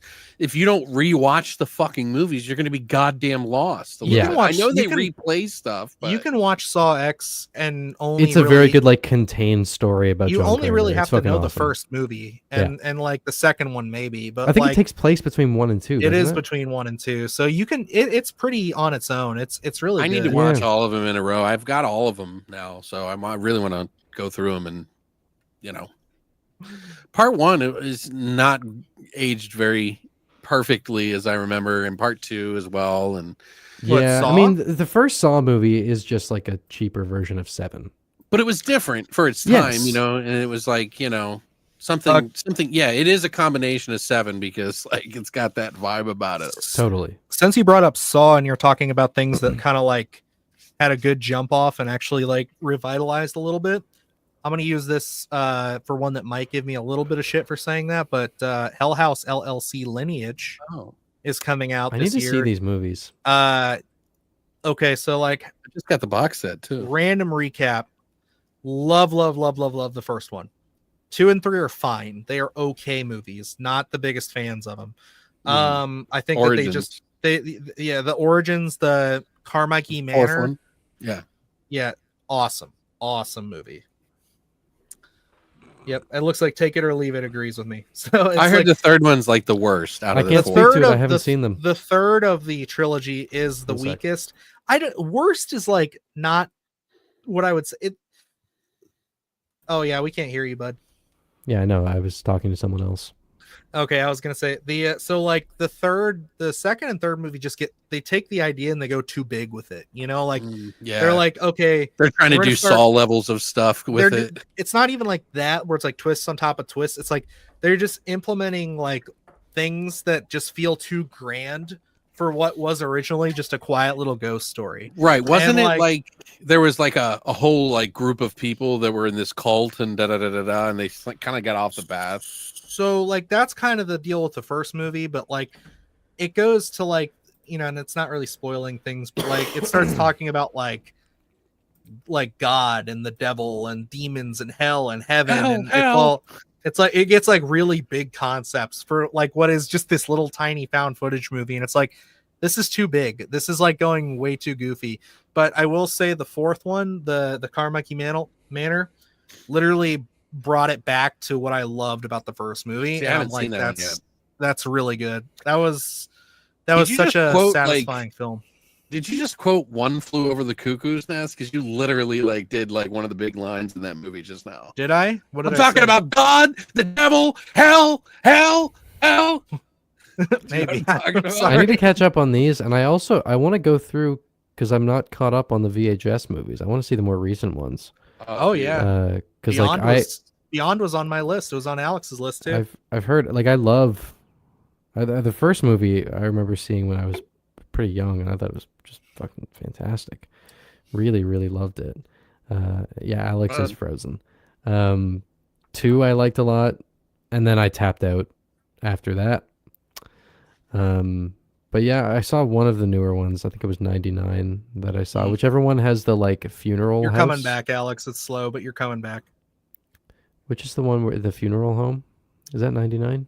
99, I think, is and the Ratma? funeral home one. Ratma, yeah, it's 99. So I saw that one, but aside from that, I've only seen 1, 2, and 99.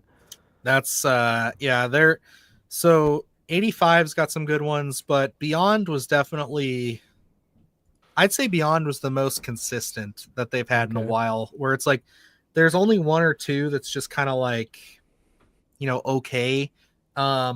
But everything else in them is like top tier. Alex, you should be back. You should be fine now, bud. Yeah, you're good. I'm just making sure because I'm like confused why it's dropping out. Probably just something dipped. My VPN didn't reconnect, so we're good. Because I noticed hackers. Fucking My kids V- are Don't give playing me Nintendo, I flashbacks, bet, dude. at the God damn neighbor's it. house. Yeah, no getting hacked in 2025, Evan. It'll happen the day I hit Let's not even 100K. talk Just about so you it. see. No. Yeah, that's literally hilarious. You hit 50K, huge milestone. Couple hours immediately later. get your info stolen. Like, oh no. Let's not talk about it. I don't like this at all. So a couple other things I wanted to mention that I feel like we could touch on, if even just very briefly here. We have Until Dawn coming out in April. Yeah, I fucking don't know. I don't know, man. I mean, the game was great. They fucked up the remake by completely ripping out the visual style and making it look as generic as they possibly could. Mm-hmm. I don't know. We'll see. I'm staying optimistic about it. Another one that I'm not sure about, but I have every reason in the world to think that it'll probably be great. Is The Running Man with Edgar Wright. Anybody have any opinions on that? Nope. Interesting. I mean, I think he can handle it. He's definitely, man, his last movie was just, what a fucking, like, trip, Last Night in Soho. Well, not just a trip, just like how well done it was made. Mm-hmm. Like, it was the craft of his, stuff has gotten infinitely better than it ever was. Mm-hmm. And there was like that time period with his work that people liked a little bit of rough around the edges with it, in the beginning. And now he's just like, my God, that movie's like leaps and bounds over like technical aspects of like filmmaking. I mean, he's done so much better. So I think he'll be able to do it, because that's a very technical aspect kind of film, I would think, not that the original was, but if you're going to do a remake of it in today's world, you're going to have to do it. The story is, so yeah, it would be something where it's like, to see it with somebody like an Edgar Wright tackling that material. Right. Yeah, I could see what you're saying.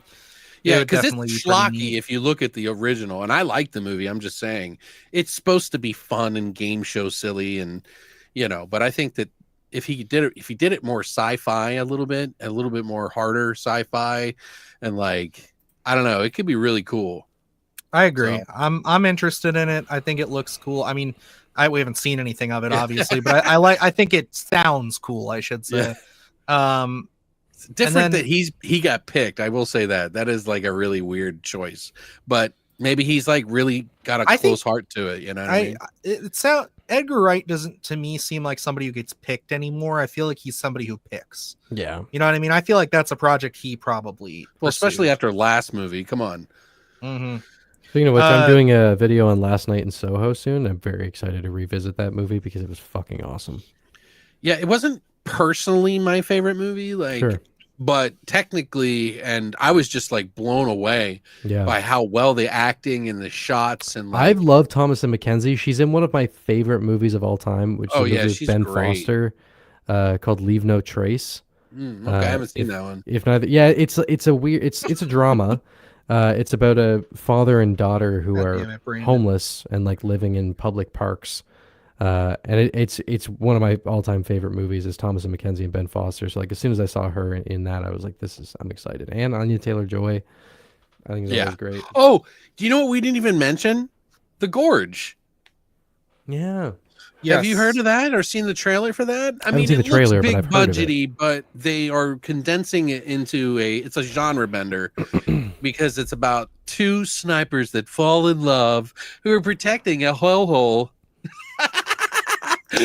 But it looks so odd that it might actually be good. I don't know. Like, I don't know. Maybe it'll just be like that. What was that movie that Adam Driver did that was like the futuristic raptors or whatever, where they land on the planet ahead of time? 65. Yeah, which was kind of like, meh. It's like, okay. I didn't see it, but I stop it. No, I'm kidding. Yeah, that one's okay. They must have paid him a lot of money to do nice, Tom Atkins impression. Yeah, it's stop it.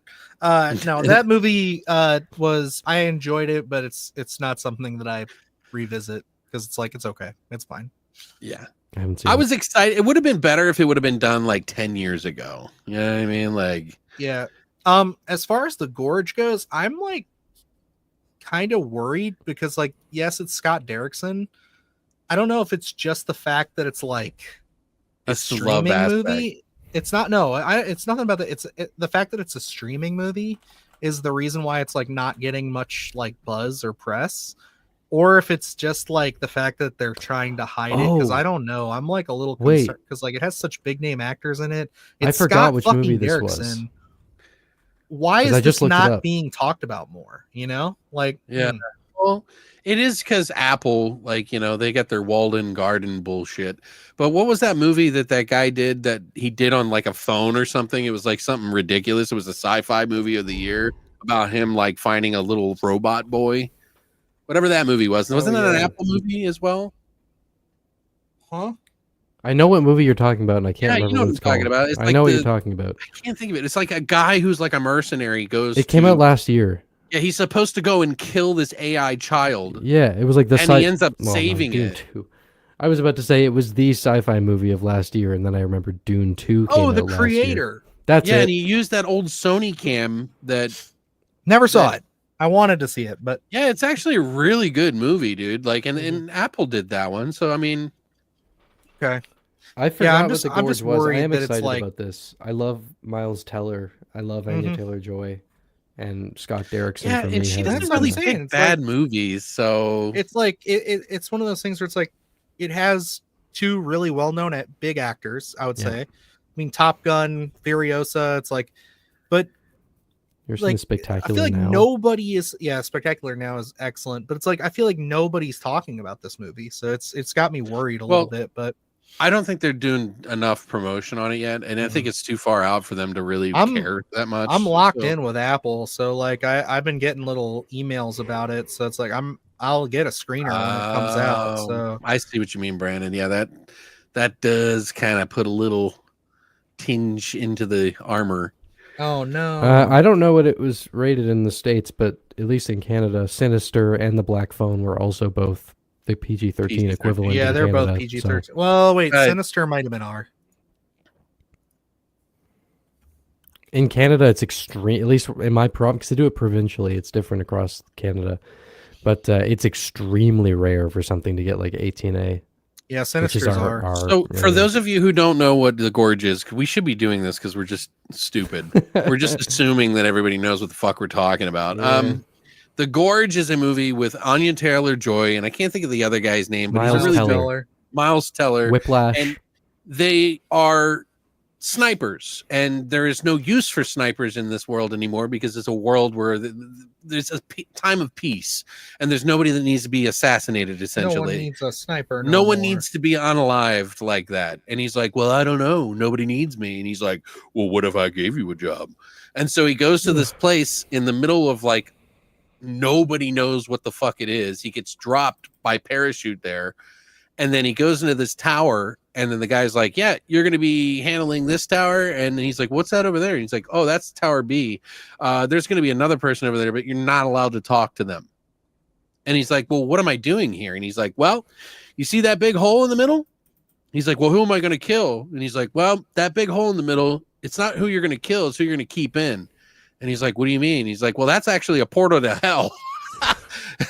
And so you can't talk to her, and there's a bunch of demons or something in that gorge. So, and then he like falls in love with the other sniper, so it's like a little cheesy there, like, but I think it might actually have some interesting stuff in it. Will it be movie of the year? Maybe not, but I think it'll be a good time. Take it or leave it, by the way. Whiplash, phenomenal movie. Love Absolutely. Whiplash. Love Whiplash. Stellar. Speaking of Scott Derrickson, we also have The Black Phone 2 coming out this year. I didn't even put that on my list. That would be on my list. Although I'm a little confused. I think everybody's confused. I've read the short story. There's nothing else to pull from, so they're not pulling anything from the source material. They're just telling a new story. I don't know what this is. It has to be a prequel. It is. Yeah, they said it. Did they? Yeah. Okay. So it's a prequel. So then the question is why? Why? And what do you do with that? I don't think it has that strong enough material, but no. And like I'm very curious to see it because the last time this happened, where Sinister was like amazing and super well received, and everyone was like, "This is phenomenal," and then Sinister 2 comes out, and it's not that. And while Scott Derrickson and C. Robert Cargill did write that movie, they didn't direct it. So I'm curious to see, can they do a sequel? Because Scott Derrickson doesn't really tend to do sequels to his own movies. We haven't seen a ton of that in the past. So I'm curious to see how it plays out. I love his work. I mean, Exorcism of Emily Rose, I think, is phenomenal. Black Phone's phenomenal. Sinister, so good. We'll see. So good. So good. I don't, and it made my channel, so thank you, Scott. I I don't think this is a prequel. Because no, they said it was. I swear to God, I just saw it. Because so obviously we know Ethan Hawke's coming back, but then why are they having Mason Thames and Madeline McGraw come back as well? And Jeremy Davis. Maybe it's going to hop around from time to time, but I literally just watched a behind the scenes with the actors and everybody talking about the movie, saying that it was going to be a prequel. It's actually a prequel to Five Nights at Freddy's. Shit. Thanks, baby. Yeah, I like this is one where I'm largely curious to see it because I just want to know what the fuck it is. Like, what are you doing with this? Yes. Are you talking about? Is that an egg? What more is there? Icky bastard. Eggs are Christina gross. brought it. Yeah. What more is there to explore here? I guess we'll find out. Yeah, for Black Phone, it's gonna be one of those ones. I'll be there day one, but I don't know if I'm gonna like it. And I really loved the first one. Like really enjoyed it. Is still, I think, one of the best of the last few years. I agree. Fully agree. I get the vibe that what's his name was like really pushing for it because he wanted to be a bad guy in it more. Oh, Ethan Hawke. He wasn't. So like he even says like he wasn't like that into the idea of being a bad guy at first. He had to. It was his first villain role. And then when he actually like got to play it, he loved it. He had so much fun. So, which you hear that a lot. Like I just did like 5 disturbing like characters in non-horror movies, and Anton Chigurh was my number one, and like I loved looking into that and how Javier Bardem was just like behind the scenes. He's just like, I feel like I'm being too goofy. He's like, I feel like I'm not threatening. I feel like I'm not doing anything. And they're all just like, no, you're doing great, man. He's like, I feel like a fucking goofball right now. I like Country for Old Men rocks. Oh, it's so great. Javier Bardem, by the way, Mother, amazing. I need to rewatch that movie. I love that movie. Fucking loved Mother. I didn't know what to expect. Someone in my comments said, reminded me, he's also fantastic in Skyfall. Yes. He's another fantastic villain performance in that as well. Yeah. He's really good. Is there really anything he's done where he's bad? Like, no. He's just one of those actors. If he's in the movie, like, the movie might not be great, but like he's always going to be amazing. Going back to the Dark Universe, though, kind of a shame that we'll never get to see him as Frankenstein. Yeah, it's true. He would nail that. He's got that kind of Boris Karloff face. It might have been a stand on his career because they would have written it wrong. Yeah. It's an action movie. They were trying to make it an action movie. That's true. It would have been an action movie, but like I feel like even in his worst movies, he's like he brings something to him, you know? Good. He's so good. Oh, Daybreakers is a really underrated movie, and it's by the guys that did that movie, The Undead. Yeah. I was gonna say Daybreakers is one I actually really enjoy if we're talking Ethan Hawke movies. Great movie, dude. Really cool concept too. I love the world of that movie. You want to talk the exact opposite of someone who like played a villain role and was like, oh, this is really fun. Skarsgård right now has been talking about how excited he is to not be in the dark headspace of playing Count Orlok anymore. And he's like, I never want to play something as dark as that again. He doesn't want to do the voice anymore. I was going to say, Ethan Hawke, I remember Ethan Hawke, there was a time where he did not like horror. He outwardly spoke about it. I think it was even in the Sinister documentary or behind the scenes that he even said, I'm not really into horror. Yeah. And he said that his daughter and his kids got him into it or something like that a little bit. Something like that, yeah. I don't remember. Quite insightful. I love listening to Ethan Hawke. I need you to bounce on it crazy style. I was listening to him. He's like, I wanted the voice to come from my pelvis. Jesus. Just like as deep and guttural. Look, I get it. It's a horny movie, man. What about, so it's very much like What We Do in the Shadows. Yeah. Yeah. Yeah. I'm sorry. Take it or leave it's brought this up a couple times. I don't know anything about it. So do you guys have any input on the King Tide? I'm going to look into it. I'm not familiar with it. Not one I remember. I do. Let's see. There It's a is that 2023 movie, film. Grafted. Grafted. You remember Let's that's movie God coming the on Shutter? grafted from Elden Ring. After a mayor of an idyllic island village discovers a child with mysterious powers awash onto their shores, and a once peaceful community devolves into civil war, torn over the belief that this child is the next savior. Sounds pretty cool. Is that Nicolas Cage movie? No. This is Christian Sparks directed this.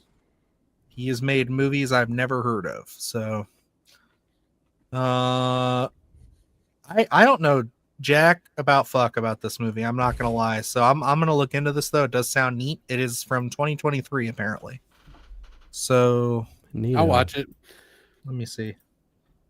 Because I'm like, it says only in theaters April 26th. Did you see it? So was this made in 2023, but it's not coming out till now? Yeah, it's probably didn't get distribution. We'll see.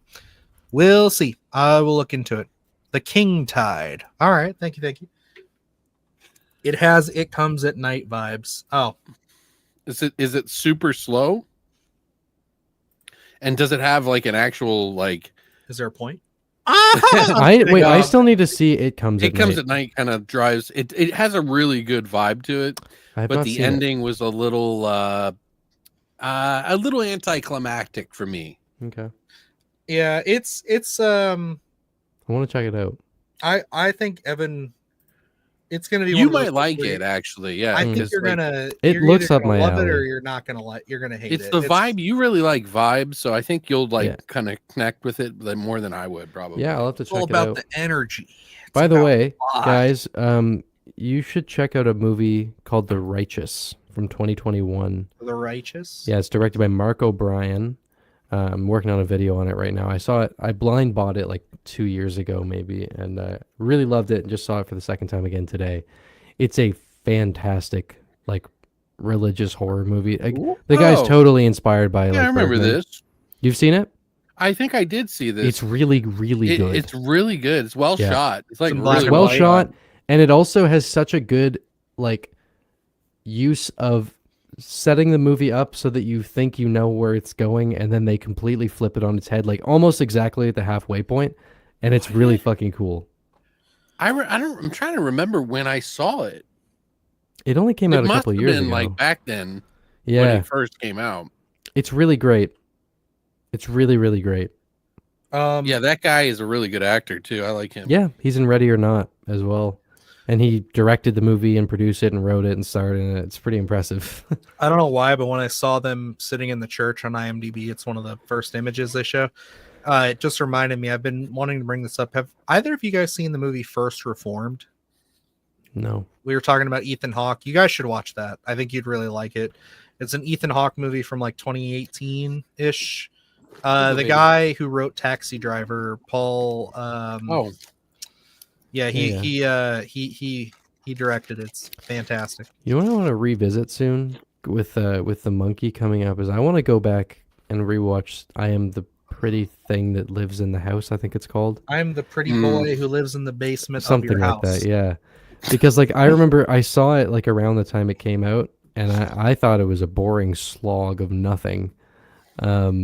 But I also feel like me now will probably like it a lot more than. Is that the one where the guy has like anger issues and he's like an ex-Marine or some shit? No, it's a woman who's going to be a caretaker for a dying author who lives in a haunted house. Okay. And it's Osgood Perkins. That's why I brought it up. But I want to check it out. I haven't seen it in years. Just because we're getting pretty. Paul Schrader, yes, thank you, Brandon. I appreciate it. Yes, great director, great writer. I guess Brandon, have you seen First Reformed? I feel like you'd dig that. I'll look this up. Yeah, it's got a wild ending. But no, we're gonna watch it now. You fucking spoil it for me. Fuck you, Evan. I don't care. Okay. I just saw Mirror for the first time. By the way, the Andrei Tarkovsky film. And Oh, okay. I cannot stop fucking thinking about that movie. I got Holy that. I just shit. got that movie. That's funny. I got the Criterion like a couple days ago. Yeah. Yeah. Oh my fucking God. That's like, I can't stop. It's literally like changing the way I'm thinking about movies. Speaking It's of so fucking good. Criterions, I had You no should watch idea. Solaris too. I would love to. I had no idea till like a week or so ago that like fucking No Country for Old Men actually is. Mike, on your mic Criterion is like now. really quiet. I heard him fine. I had no idea that No Country for Old Men is like on Criterion now. That was something that That's recent, right? completely. Yeah, it was like within this last year they put it out there. So need I to pick haven't that really up. been paying attention to what they've been putting out. I just ordered The Innocents from them, the ghost movie from the 60s.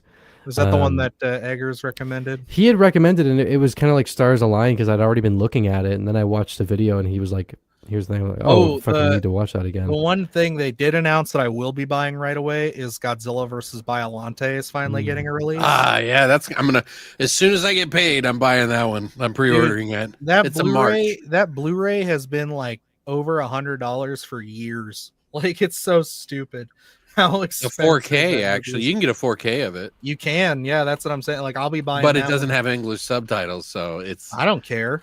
I don't need it. I've seen that movie a million times. I mean, how are you gonna know what Biollante is saying, dude? Biollante, she goes, and that's all I need. Okay. By the way, the movie that She's I was thinking fucking of, flower monster, Alex. What do you want me to say? She's a woman who turned into a flower after she died. The Nicolas Cage movie that I was talking about, by the way, is called The Carpenter's Son. It's to be announced. It's a boy known only as the boy. I think I saw something. Is driven to doubt by another mysterious child and rebels against his guardian, the carpenter, revealing inherent powers and a fate beyond his comprehension. As he exercises his own power, the boy and his family become the target of horrors, natural and divine. That's why I thought, oh, powers, kid, you know. Sure. When you brought up that other one. No Country for Old Men is awesome except for the ending. What? Oh, yeah. Some it's kind of abrupt. like that. Yeah. I love the ending of that movie. I do too. I love the little story. Do we have the Art Attack? My Art Attack box set still hasn't shipped. First Reform might have been my favorite movie of that year. Incredible. Agreed. It's awesome. Let's see. I'm a Pretty Thing and is a tad slow, but it's good starting point for people new to Oz. February, Blackcoat's Daughter. I'm excited. There we go. There you go. I'm doing a video on it. I'm looking forward to revisiting that. I did order it. It's not here yet. Yes. Yeah. It's I haven't gotten even a notification. I've gotten the updates every time. Yeah, like, me too. But every time I see that little umbrella thing, I'm like, oh, it's coming. And it's like, nope. Because I still don't have Terrifier 3 on disc. Nope. I've been holding off. Yeah, mine just shipped yesterday. Well, fuck you, Brandon. All right. Like, you know what you should do? You should get informed. Make me upset. My Hush Blu-ray just arrived, the collector's edition, finally. I still need to order mine. They only sent us one copy of that. So if you get a chance, you should track your package by informed delivery on USPS. It'll let you know when any packages are coming, even if you haven't, like when they ship it, like everything. But someone sent this in the mail to me the other day. What is this? Oh, shit! You did a little video on that. That's awesome. I'm gonna do an unboxing of it, but yeah, holy fuck, dude. That's amazing, dude. I was like, I know this is stupid, and you know I like horror and all that. I'm a big man, blah blah blah blah. But when I opened this up, I felt like the little kid in the movie when he touches the like thing, and it was like dee doo dee doo dee doo dee doo. I was like, oh my god! Is that a Blu-ray or is that just the book? It's the German uncut 4K and the US cut 4K with the documentary that they just made in 2024. Is it more scenes of the horse dying? Is that why it's uncut? I think they shoot it in the head a couple of times before it goes down under the. They punch it in the head. He's like, stop fucking. It actually reminds me, I was debating on whether I was going to bring this up or not because I have to do a short little video on it today because today is the day for it. I just haven't been able to find a spot to fit it in. But if I can talk about it here, I got something that we haven't been able to get in the States here because it doesn't have a release on Blu-ray. But I got Oddity. Oh, there you go. Yeah. Sent to us, and I fucking love this movie. This was one of my honorable mentions this year, so I was pretty stoked. It's got some really, really cool special features on it with like behind the scenes with like, you know, obviously that they do like a making of, which you don't really see a lot of that anymore. But the really cool one was the storyboard to screen. I thought that was really well done. How they kind of showed the scenes and the storyboards that went along with them. It's crazy how much detail they put into it. Like the director himself. So I'm really happy to own this on Blu-ray, and it's region free. But again, we're just not getting one like of an actual like local release in the States as of right now. So you have to look for this like on Amazon. You'll see it's gonna say it's like because like it's even comes in one of those like where it's thick. Yeah, so it's that it is. But love the movie and definitely happy to have it. I think Caveat is the better film, and so I agree with Take It or Leave It. I just literally had a conversation about this with my buddy Kevin, who might be watching right now at the bar. What's up, dude? He's a bartender. So, and he also owns one of the last video stores in the world. Nice. Oh shit! Literally, it's called The Lobby. I did a review on the movie recently, and he's going to be coming on. He's a really cool. I tried to get him on tonight, actually, as a matter of fact, to come hang out with us because he's so knowledgeable, but he has such a cool store. But anyway, he'd asked me what I thought about Oddity, and I said, well, I think it's probably one of the better. I said his technique in trying to build a scare is almost flawless. I really love that he uses like different utensils and things in his movies to kind of build on that scare in multiple different ways. He doesn't just jump out and scare you. It's a slow build to it. And it's like the elephant in the room kind of scare where it's just like creeping you out. And if you watch Caveat, which a lot of people found a little bit obligatory because it's about a guy going with his friend to take care of this girl, and they chain him in a harness that he can't leave the house in. And it's like, why would they do that? That's what everybody's like, why would they do that? I'm like, who gives a shit? It's a rule set that you put in this movie that you can't do this, and he can't leave anyway. It's an island, right? But it's a really, really good use of like scare tactics and like how they build it and everything. And they have like those utensils in there with this little bunny and things like that. And it's creepy as fuck, dude. Yeah, I would agree with you. I would probably pick Caveat over Oddity, but like it's kind of a close one for me where it's like I love both movies for different reasons. I think like Oddity is oddly enough a way creepier movie. In some ways, like the whole doll thing is very creepy, but I feel like it was a little underutilized. I'm not even talking about that. I'm talking about the scene early on that I don't want to spoil. Oh, the very beginning spooked me, dude. Dude, like just my the way soul that's left all my set body, up, dude. The way that's all set up, and then just the shot where it jumps. Right, yeah. That's pure cinema. I'm like, oh my god, this guy's fucking great.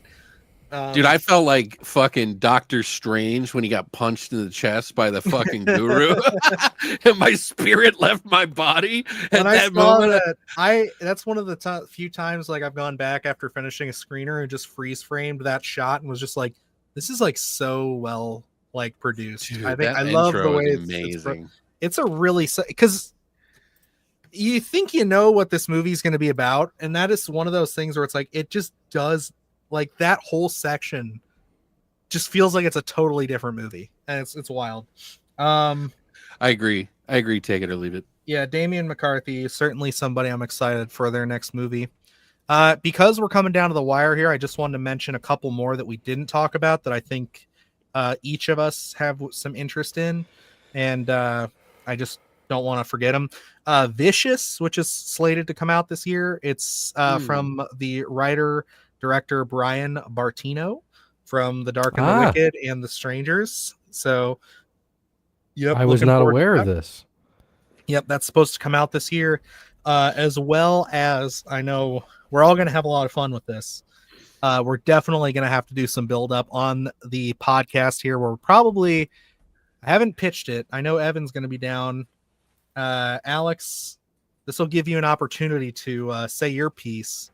But we do have a Silent Night, Deadly Night movie supposed to come out. Oh yeah, next right. Christmas. Hey, so three different versions technically you could pretty much compare it to. Almost. I'm just saying, if you guys want to talk Silent Night, Deadly Night, do like a 2-parter for Christmas next year. We do one at the start and run right before Christmas. What kind of a question is that? Like, yeah, that's what I'm saying. Like, we could all sit down and debate them, because then Alex can have the floor to try to win us over on Silent Night, Deadly Night 4. Part 3 and 4 and 5. What? Okay, wait. I want to look at this Brian Bertino movie. Little Boozy. Actually, it's Demian. It's DE. But yeah, it's pretty close, and it does make a lot of sense, because it's like, damn, there's a lot of that going on. That's funny. Do you know what the most underrated film of the year was for me? Deus Irae.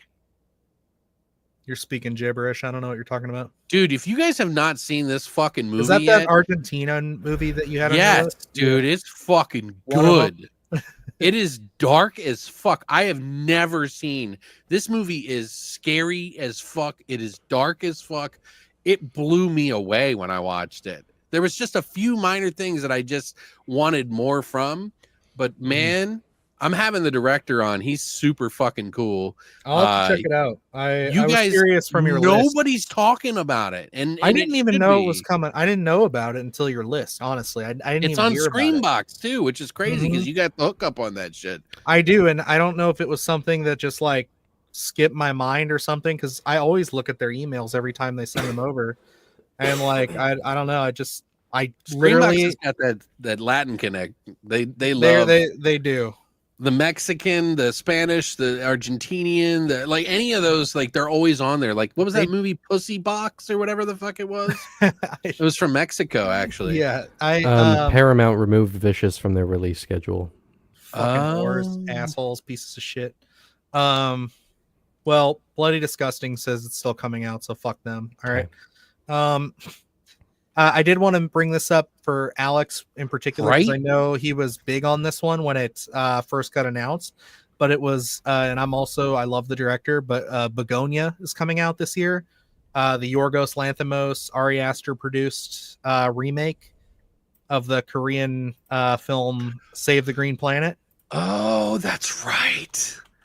I got to review that too, because I love that movie. I've been a fan of that movie for so long, and like, it is so all over the place, batshit crazy, like Japan style, like or something.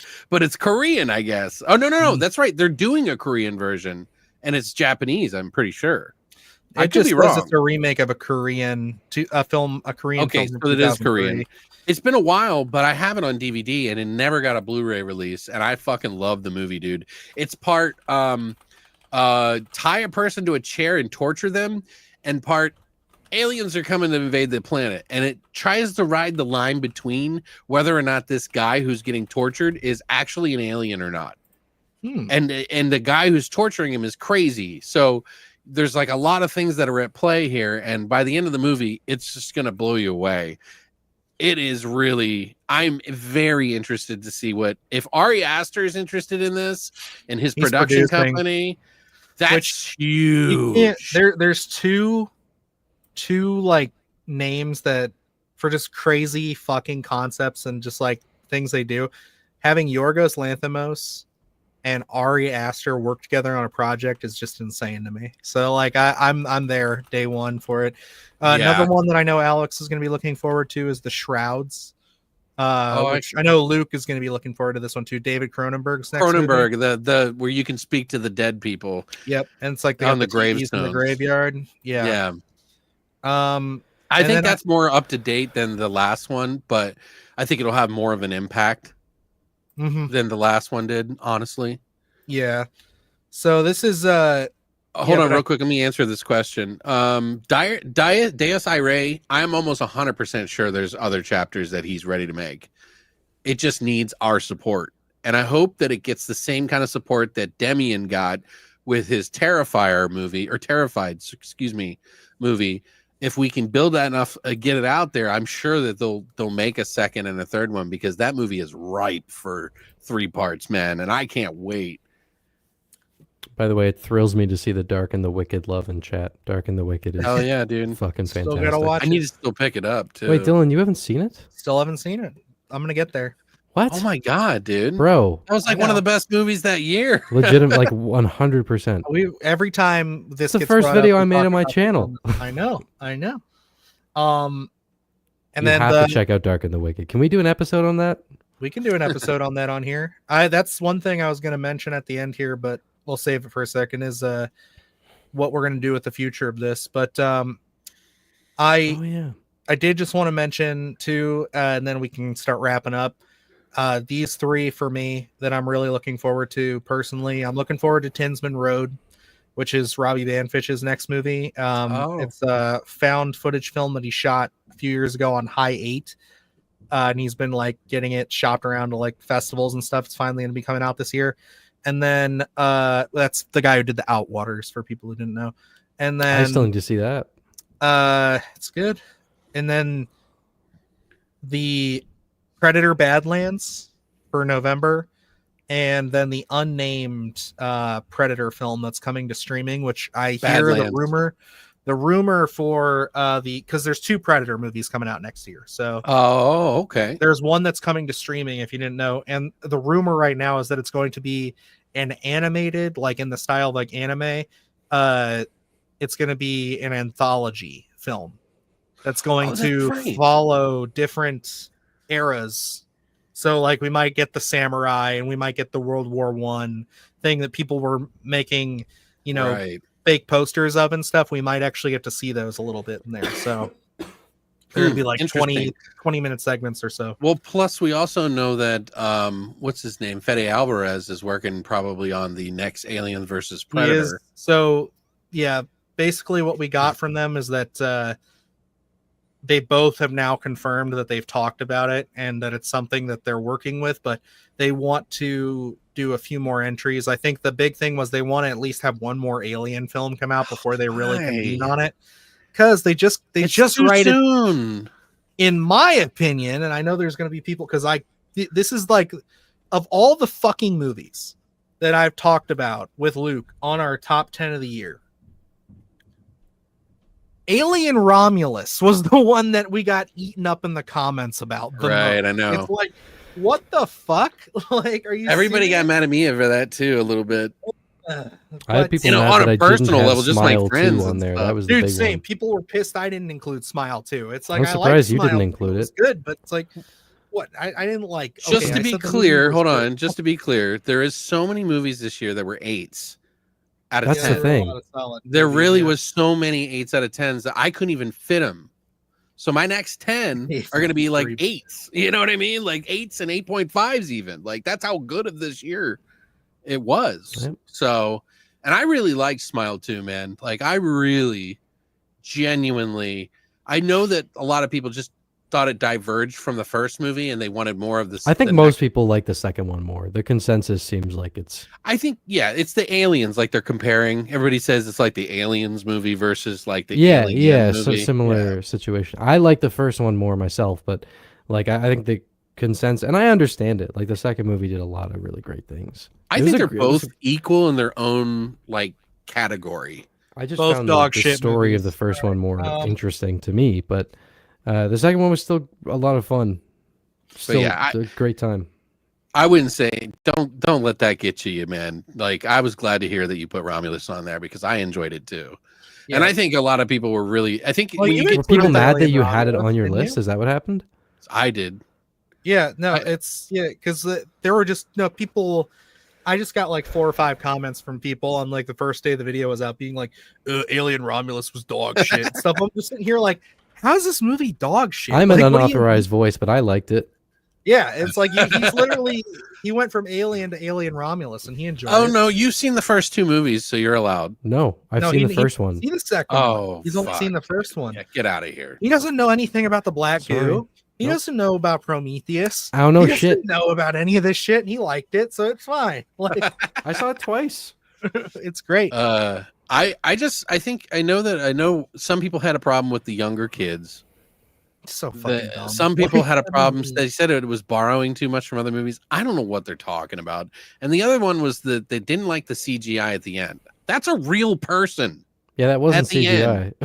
I know. I'm like, what are you talking about? Like, that was a dude. Yeah. I mean, you can't have bad CGI like that when when you look at the like halo around a planet like that. That was some amazing. of the most amazing fucking like. I teared up. That was incredible. Yeah, I don't know. That's just my too hot scale of that was takes. No, I respect it. But all right, I felt like a kid again watching that again. Like you know, like we don't get movies like that very often. No. You know what I mean?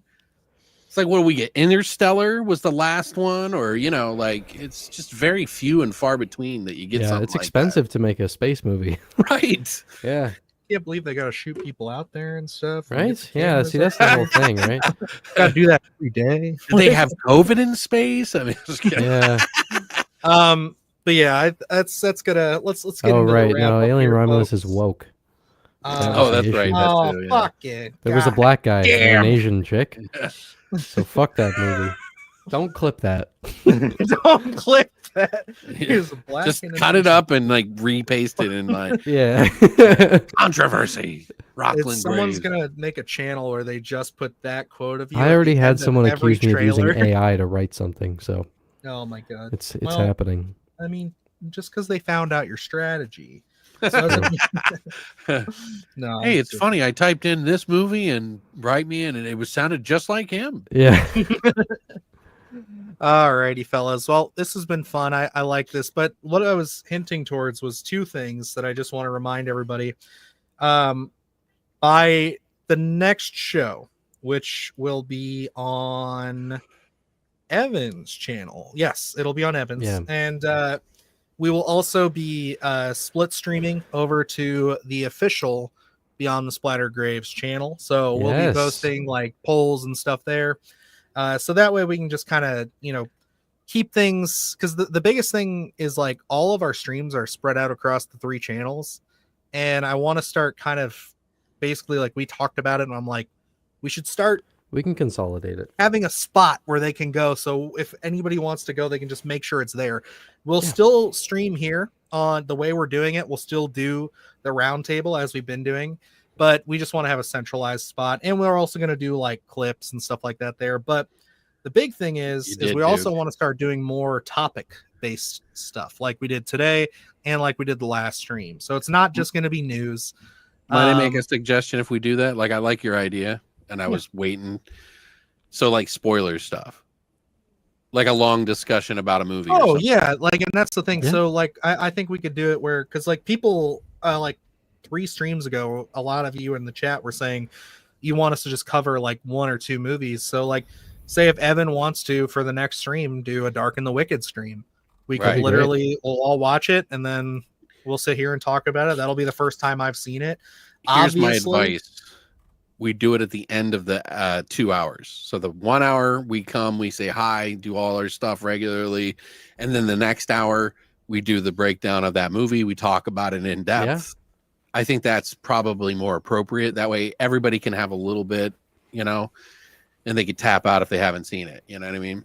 Because there's going to be people that haven't seen whatever it is we're talking about. So, And Necro, what's up, my boy? Good to see you. Also, I think, and I think like for that, yeah, I think we should probably save like spoilers. We should just say like we'll put it out there. We'll make sure to put it on our channels and on the BG channel, so that way people know like what movie we're going to be talking about.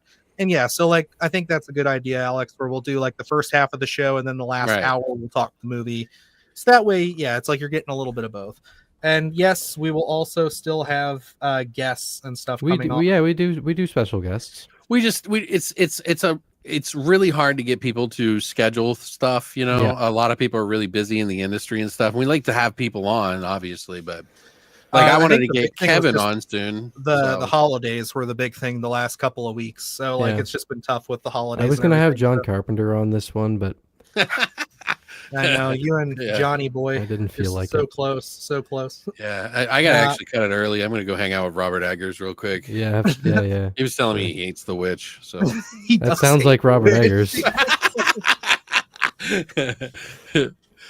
I always have that in my back pocket. I just want you to know, okay? The creator of the fucking. All right, look, but we'll have a conversation one of these days. We will do a debate, but yeah, just wanted to let you guys know we do have that channel. We'll drop a link and everything to it here. I can throw one in right now, and then we'll do one on the next stream too. But yeah, so that's pretty much all of it. We're gonna start doing more stuff like that, and that's all I got for you folks. That's everything. Thanks for coming by, guys. Really appreciate it. I really love hanging out with you guys. It's like a bright spot in my month. Like literally having this. I don't know, like a life. Even though we spend 90% of the podcast screaming at each other, I still enjoy it. Right? Telling me that I don't know film because and Alex with his elitist takes, and Evan and you always getting into it about The Witch, and Evan never watching any movies that were from 2012, right? Back. Like Aliens. From 2012 back. Never seen Jesus Poltergeist. Well, that's when Sinister came out, so it's just kind of I'm not biting. I'm not biting. I'm not fucking biting. Anyway, no, look, we love you, Evan. I'm just cheesy. Also, I want you guys to know. Don't forget to plug the Discord. No, it's not. Well, yeah, and the Discord Vomit Dolls trilogy. By the way, guys, if you would like, you can join our Discord. You can go to this in the notes. I think there's. Just go to Linktree, our Linktree, which is BTV Cast. You just do the Linktree, BTV Cast. But I do have a new video I put up right before we went streaming live. That it's the weekly one that I do with the 5 or 6 different things. This was a special one. I literally put it up 15 minutes before, and I even promoted the stream on it 15 minutes before. So maybe brought some people in. I also just had a video go up, by the way. So you got content to watch if you were wanting to hear more from both of us. Check out both Please those follow Rockland Gray's production. Thank you. Big long video on Terrifier 3. Yeah. Oh shit. We stopped doing this thing where we're talking about like what's been going on really, other than just like joking around the whole intro. Just wanted to say thank you guys. I haven't put a post up yet. I'm going to tonight or tomorrow morning. We just hit 25,000 subscribers, so thank you so much. Fucking unbelievable. Definitely a big highlight. Gonna see if maybe we can work in something fun for you guys. I want to kind of get some polls out there, engage some of the feeling, but thank you if you're coming from my channel. Deeply appreciate it. Fuck yeah. Yes. You want to do the call sign thing that you No. You wrote it down, didn't you? I'm waiting. That's what I'm waiting for. Yeah, I lost my sticky note. It's on the ground over here somewhere. I think I see it over there in the corner. Hang on. I got to back up. All right, fine. All right. Let me get in my headspace here. Focus. Thank you guys so much for hanging out with us. We do appreciate it. And remember, long live the void. Fuck! No, I can't do it. It's too much pressure. I'm sorry. Just keep going. Ride through it. Long live the void. No, I can't. You guys are making me nervous. Turn around. Don't look at me.